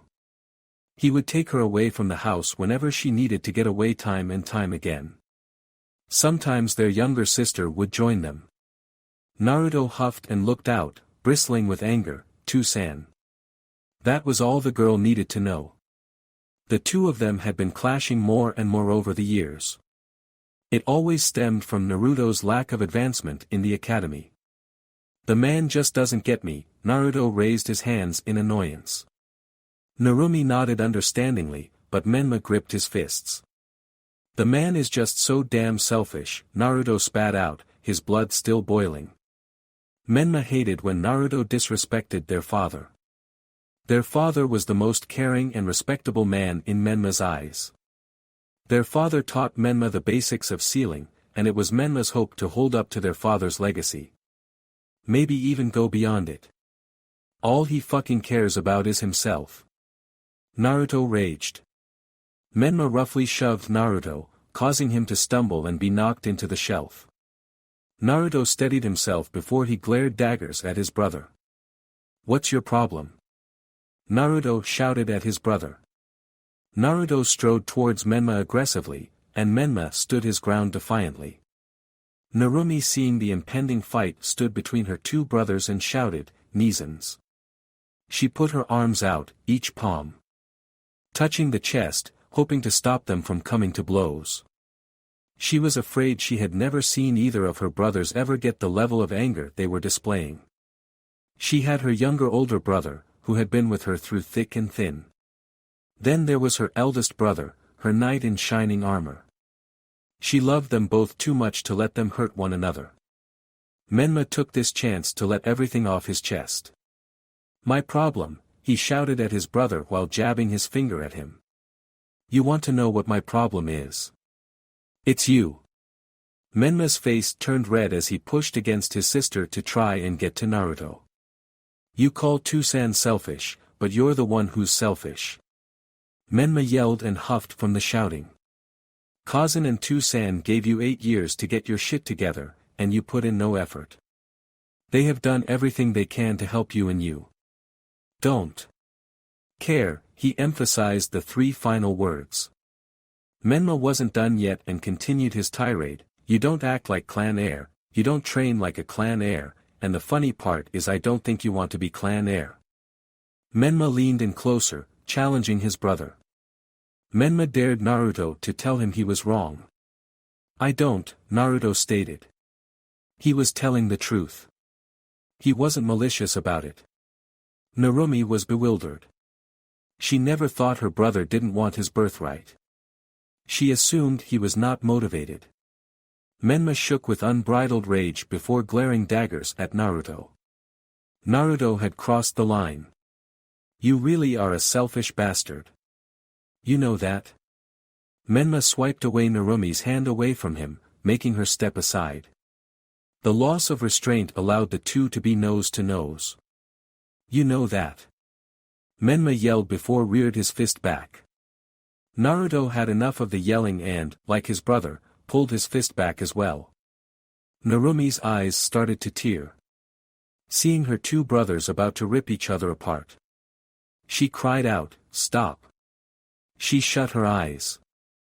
Enough, their mother's booming voice stopped everything in their tracks. Kushina had been in the backyard with Akane when she heard the yelling. She picked up the little girl and found her two boys ready to kill each other. Well, not in her house. The woman didn't have her usual swaying hair. This was a different type of anger. This is not how we treat each other. It's not the Uzumaki way. Kushina yelled at the two boys, who put their raised fists down. We may argue, but we don't ever fight one another. During all the yelling, Akane had taken refuge behind her mother's leg. Naruto looked away in shame as he mumbled out, "Sorry." His eyes landed on Akane. Akane hid further behind Kushina's leg when their eyes met. Naruto's heart ached at that. Yeah, sorry, cousin, Menma couldn't look at her. The siblings had heard from time and time again from their mother how Uzumaki families never raised a hand in anger at one another. Kushina shook her head and sadly said, "I'm not angry. I'm disappointed." She walked over to Narumi, who was still teary-eyed and sniffing. She embraced her and with no room to argue, "You two go to your rooms, now." The boys did as they were told. The entire time Akane tracked her eldest brother. As soon as they were out of sight, Kushina pressed her hands on a hidden seal on the wall and pumped Chirka through it. Within 5 seconds, Minato appeared in the living room. While consoling her daughter, she says sharply, "Talk to your sons. Now." Minato nodded his head as he saw his wife in an angered state and his eldest daughter in tears. Menma sat on the bed, so his feet touched the ground. Menma's head was down, biting his lip. He already disappointed his mother, he couldn't imagine what his father would think of him. His door opened, and his father walked with a scowl prominent on his face. What happened? Minato didn't ask, he demanded. Menma recounted the events that led up to him being here. Minato shook his head. He was disappointed in his youngest son. "So, you started it all," chided Minato. Menma nodded his head solemnly. However, he couldn't keep quiet about how he felt. "I don't like how he talked about you," he lamented. Minato sat on the bed next to his son and placed a gentle hand on his back. In a stern but reasonable voice, he said, "Thank you for standing up for me." He was proud of his son for that action. However, he was disappointed in one aspect: you shoving your brother and starting a fight was not right. Menma looked up incredulity. Why was his father upset about that? Minato explained, seeing the confusion, "You should have agreed with Naruto. He's your brother. You two should have a bond that is near unbreakable." Minato clapped Menma on the back before continuing, "Your brother will see the world differently than you, but that doesn't mean he will ever hate you." The man stood to leave but not without giving a final piece of wisdom: don't break a bond like that over something as petty as a disagreement. Minato shut the door to leave Menma with his thoughts. Minato went to his oldest sons and found Naruto sitting on his bed, staring out his window.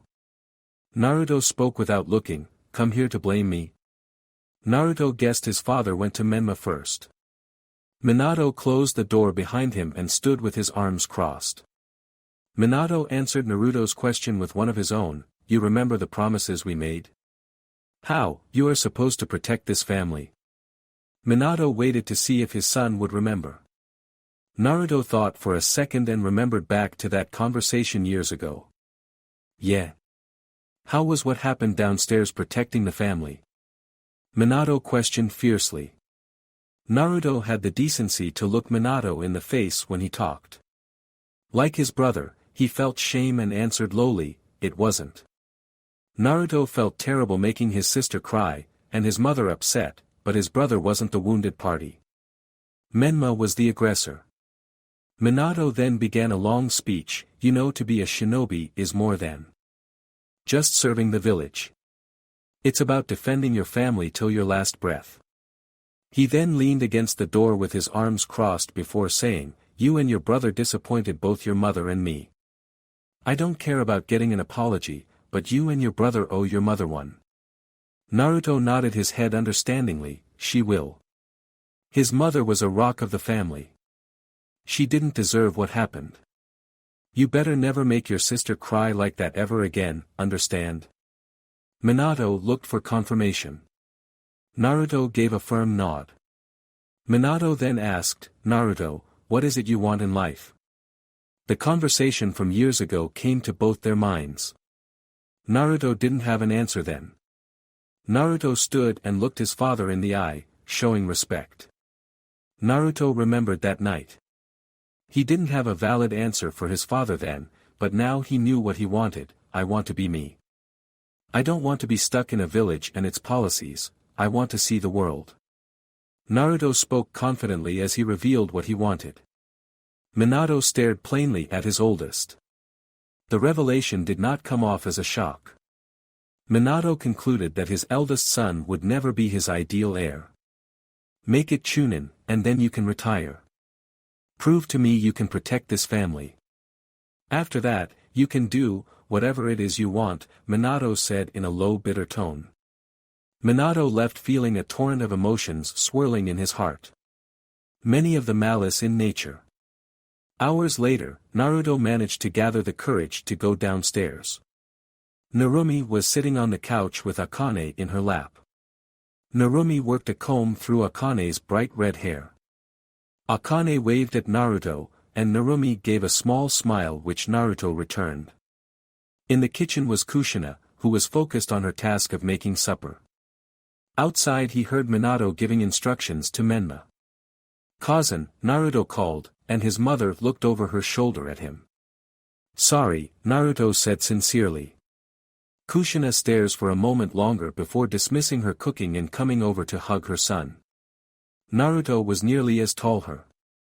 The embrace was noticed by Narumi, who smiled, seeing her family was now back to some normalcy. Year 8 graduation day. Irika was nervous, to say the least. Right now, the graduation of the class was part of the Hokage's new curriculum. A lot was riding on it. He and the Hokage had put a lot of effort into this batch of students. He just hoped these last 8 years had helped build up a strong batch of shinobi. There was one more thing that had to be done. Minato had requested to personally come and see it. Irika glanced at the dojo's front, and there stood Minato with his hands behind his back, observing the graduating class. Everyone in the class was sitting around waiting for their instructor to start. Naruto looked around, seeing the curious looks most of the students were glancing at his father. He was just as confused as everyone else. He knew his father was to make a speech, but that didn't explain why they were in the dojo. What are you up to, Tusan? Naruto thought to himself. Menma, on the other hand, didn't care what his father's intentions were. He was just happy to see his father come to see him graduate. He was happy to see his father come to see how far they have come. He couldn't wait to accept his headband from his father, from his Hokage. Narumi sat with her usual group of friends consisting of Sakura, Ino, and Hinata. She stared at her father with the same confusion as the rest of the class. While active in their studies, their father was not one to get personally involved with academy teachings. Psst, hey, Narumikan, do you know what's going on? Ino's voice entered her ear. Narumi looked to see the Ino, and by the expression of the other two girls, she could see they were curious as well. Narumi shook her head as she spoke, I don't know. She then passed her gaze to her father.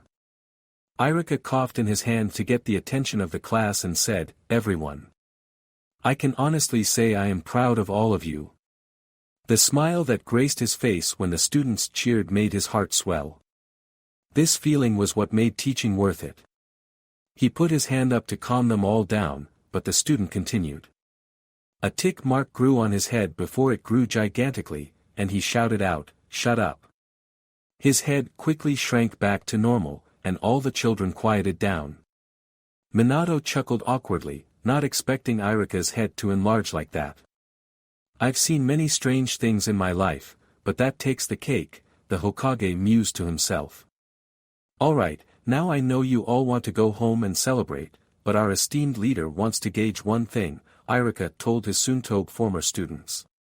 "He wants to compare the last student in the class to the top of the class," Irika revealed, and everyone looked to Naruto, knowing he was the dead last in the class. Though the question remained, who was the top student? It was either Sasuke or Menma. Sasuke had lost once to Naruto, and Sasuke missed some time due to the Uchiha massacre. Minato took this time to call the selected warriors. "Uzumaki Namikaze Naruto, please step in the ring." Naruto got up and entered the sparring circle.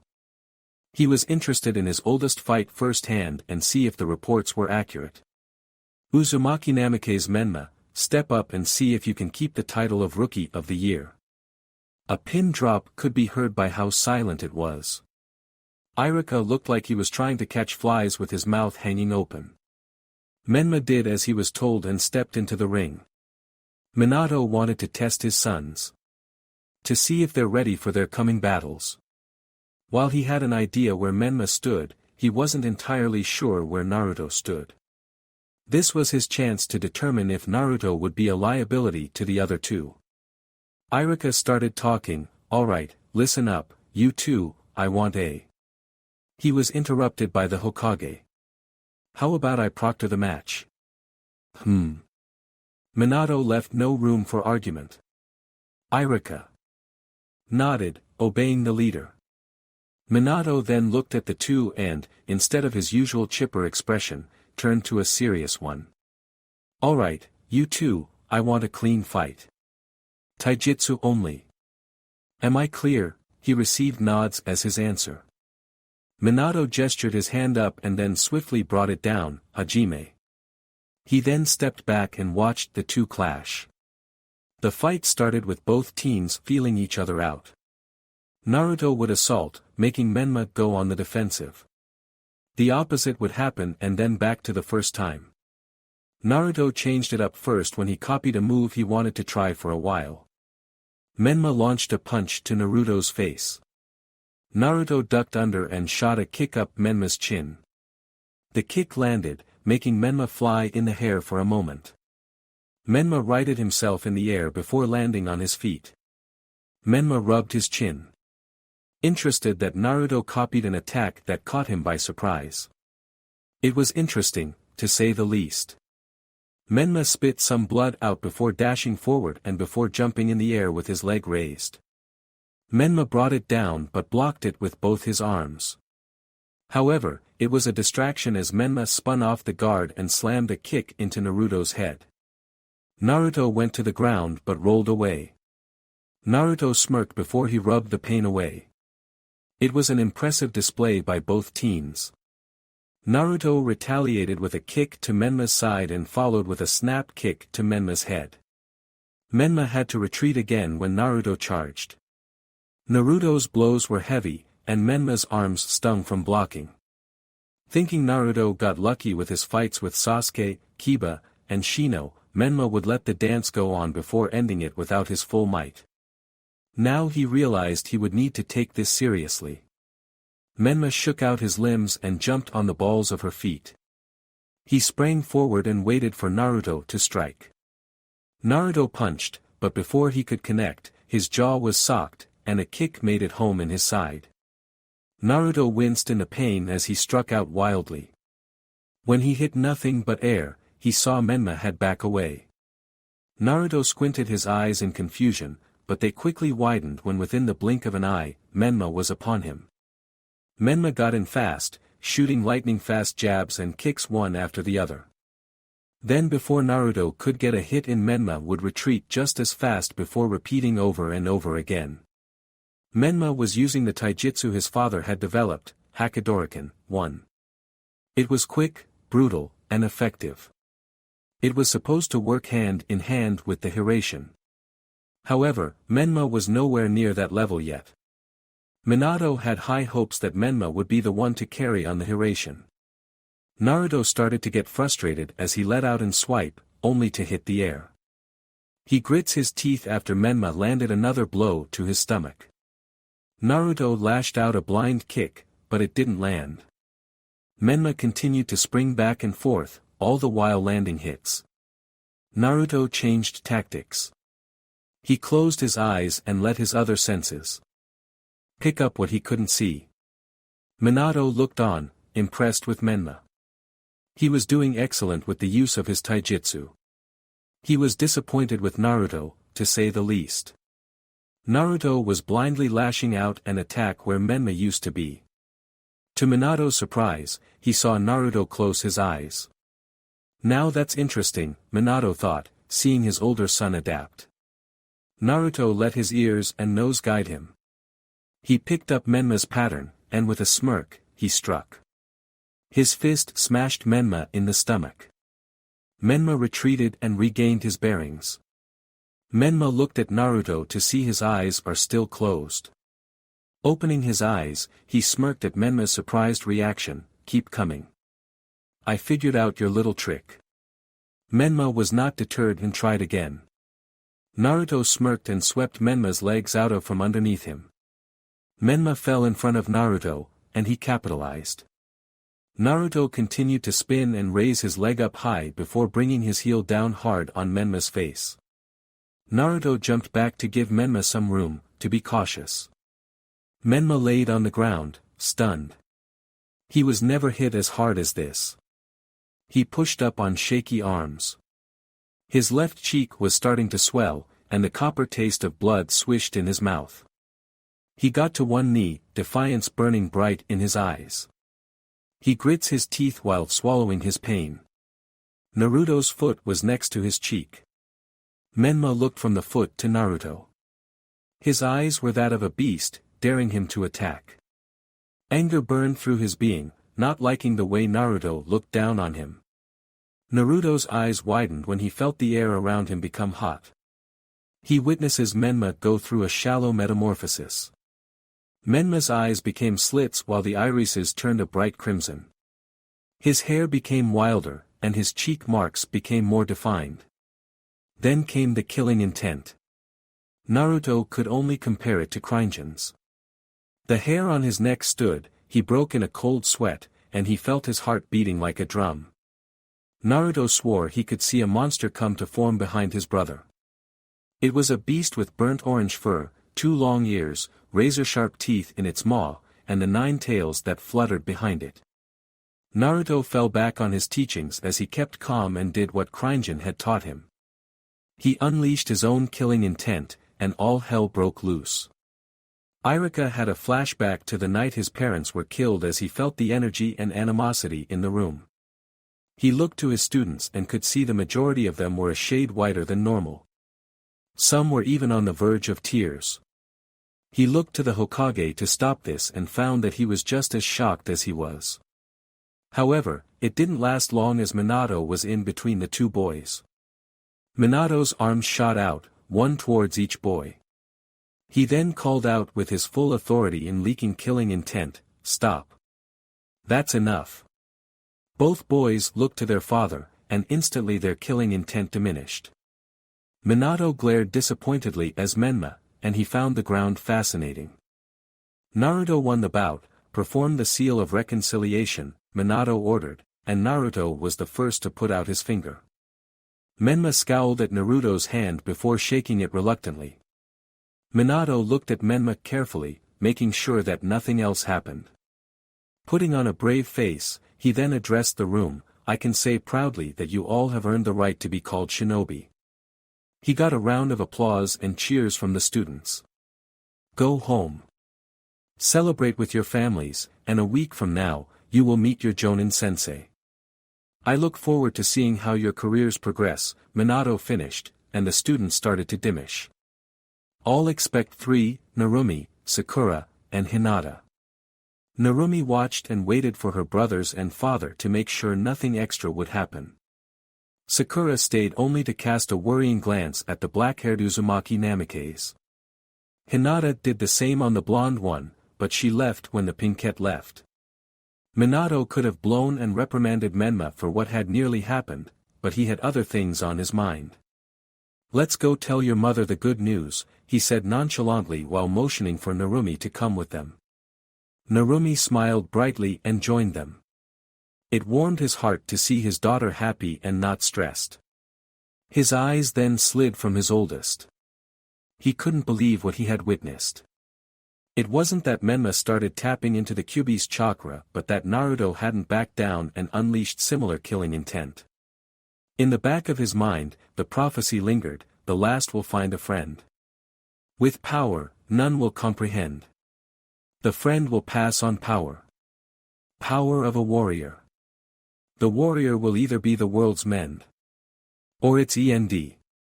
He just wondered what friend Naruto had and what power he was given. He wished he knew the answers. Later that night at Uzumaki Namikaze's compound, Kushina smiled, seeing everyone enjoying themselves. In her hand was a gift that she was excited to give her. The gift was 5 feet long and wrapped in a mundane white wrapping paper. The party was in full swing in celebration of the triplets. They had invited all their friends, and all of them came. Right now, Narumi was in the process of signing the Toad contract. Jiraiya smirked like a madman while watching his goddaughter finish signing. He looked at Tsunade, who was flushed due to being a bottle of sake in already. The old pervert flashed her the victory sign. The two should just kiss and just screw one another already. She had a key eye for those kinds of things. Her attention was captured by a certain silver-haired man and certain medic who were very close together. They sat at a table that was to themselves, and the two looked content. Shizun's head was on Kakashi's shoulder, talking to him while Kakashi had his book was open in his hand, but his attention was not on it. A table across from them was blind former Uchiha clan head with his wife, who sat smiling at the festivities while she described it to Fugaku. Then there was Yugao sitting with her fiancé, Hayate Gecko. Kushina was proud of her student for sticking with her man even though he was deathly sick. Menma was next, and the boy looked ecstatic to be able to put his name on the contract right next to his sister and father. He cheered when it was done and went over to find Hinata. The two were in each other's space, and the poor girl was blushing a storm. She caught Minato's attention and motioned to the two. Minato's expression nearly made her fall over in laughter. Dealing with romance, she saw her daughter garnering the attention of Sasuke. The boy acted like a typical frigid Uchiha, but she knew he hung on her daughter's every word. She made sure not to linger on them or the poor boy deal with her husband in Papa Bear mode. She sighed, to be young again. However, there was one child she was setting up for a couple. Naruto sat uncomfortably by Ino, who had invaded his space. Naruto had a slight blush while keeping his mouth shut. The Yamanaka's mouth was going a mile a minute. Kushina couldn't help but laugh and wonder, wasn't Naruto more interested in a girl named Sakura? She then ran interference, "Excuse me, Inakan. Can I borrow my Sochi?" The blonde nodded to her and shot Naruto a predatory grin. Naruto gladly got up and left. "Thank you so much. Where's this Sakura-kun?" Kushina said teasingly. "Not you too," Naruto said bashfully while looking down. It was the exact same thing Ino had been bothering him with.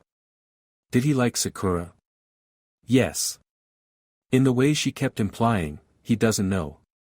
He felt a chill and saw his father had craned her neck sideways while staring creepily at him, waiting for an answer. "She's celebrating tonight with her family. She told me to tell you," she said. "Thank you," he explained. Kushina smiled at the kind words the young lady had asked her song to relay. She couldn't wait to meet her. Kushina messed with Naruto's dark lock, "You better bring her around sometime soon." Naruto moved his head away from her reach. She left her oldest son and went to give her daughter her personal gift. Sasuke immediately got more space between the two before she completely arrived. Kushina held the gift out and told her daughter, "Here, this a gift between us girls." She then deposited the gift into her daughter's hands. Narumi made short work of the wrapping paper. It was revealed to be a katana. Narumi unsheathed it slightly to see the blade. It was a beautiful ivory color, and the handle was wrapped in a red cloth. "It's beautiful," Narumi said with a twinkle in her eye. She sheathed it and hugged her mother. Kushina giddily laughed as she hugged Narumi. "After training for so long, I think you earned a real blade," Kushina said. Narumi had been training with a sword since she learned to manifest her chains. Kushina felt her daughter would proudly continue the Uzumaki way. Minato kept his eyes on Naruto as he separated from Kushina, going to find food and drink. Naruto had become an enigma to him. The first thought that ever came to him about Naruto was lazy. Naruto had not taken to the academy. The only things that kept him in there were his name, his fighting skill, and Irika. Irika had taken a shine to the younger man. Irika wrote in his report, "Naruto has skills and abilities that cannot be measured in an exam or classroom. In the field, he could succeed where he failed in the classroom." In doing so, Irika tutored the boy and helped him from being kicked out of the academy. Minato didn't know how to take that information. Kushina had been right. He was more of a doer than a thinker. Today proved that Naruto fought with a ferocity that would put most shinobi his age to shame. He stood his ground against a Jinchuriki and didn't bat an eye. Minato was proud of him. However, Naruto hadn't done the essential steps to be clan heir. Naruto made no connections with other clans. The only meaningful connections he had was a rivalry with Sasuke and a relationship with a civilian girl. Menma had done those things that would make him a good clan head, or a Hokage. Minato strengthened his resolve as he gathered everyone's attention. "Everyone. Can I have your attention, please?" Everyone looked to their blonde leader, who smiled and waited for everyone's attention. "I have an announcement to make," Minato called out and had a few confused looks from people. "Menma will be the clan heir." Minato saw the many shocked faces. He saw his younger son was stunned by the news, but that quickly turned to joy as he hugged Hinata. The poor girl nearly died on the spot. Kushina stared in disbelief at her husband. He hadn't talked to her about this beforehand. Jiraiya looked perplexed, not understanding the action. Tsunade looked ready to rip him in half. That didn't matter, though. He only focused on one person's reaction, and what he saw caused him to become enraged. There was no anger, no jealousy displayed by Naruto, only joy and cheer. Naruto was happy for his brother. He raised a mug full of beer towards his brother. With a grin and a wink, he cheers, "Congrats, Ototo." He then downs the drink, and Minato's blood boil. Maybe Menma will keep the position, Minato thought to himself. Thank you for watching. I hope you enjoyed it. Make sure to like, share and subscribe. This is Raven Sage signing off.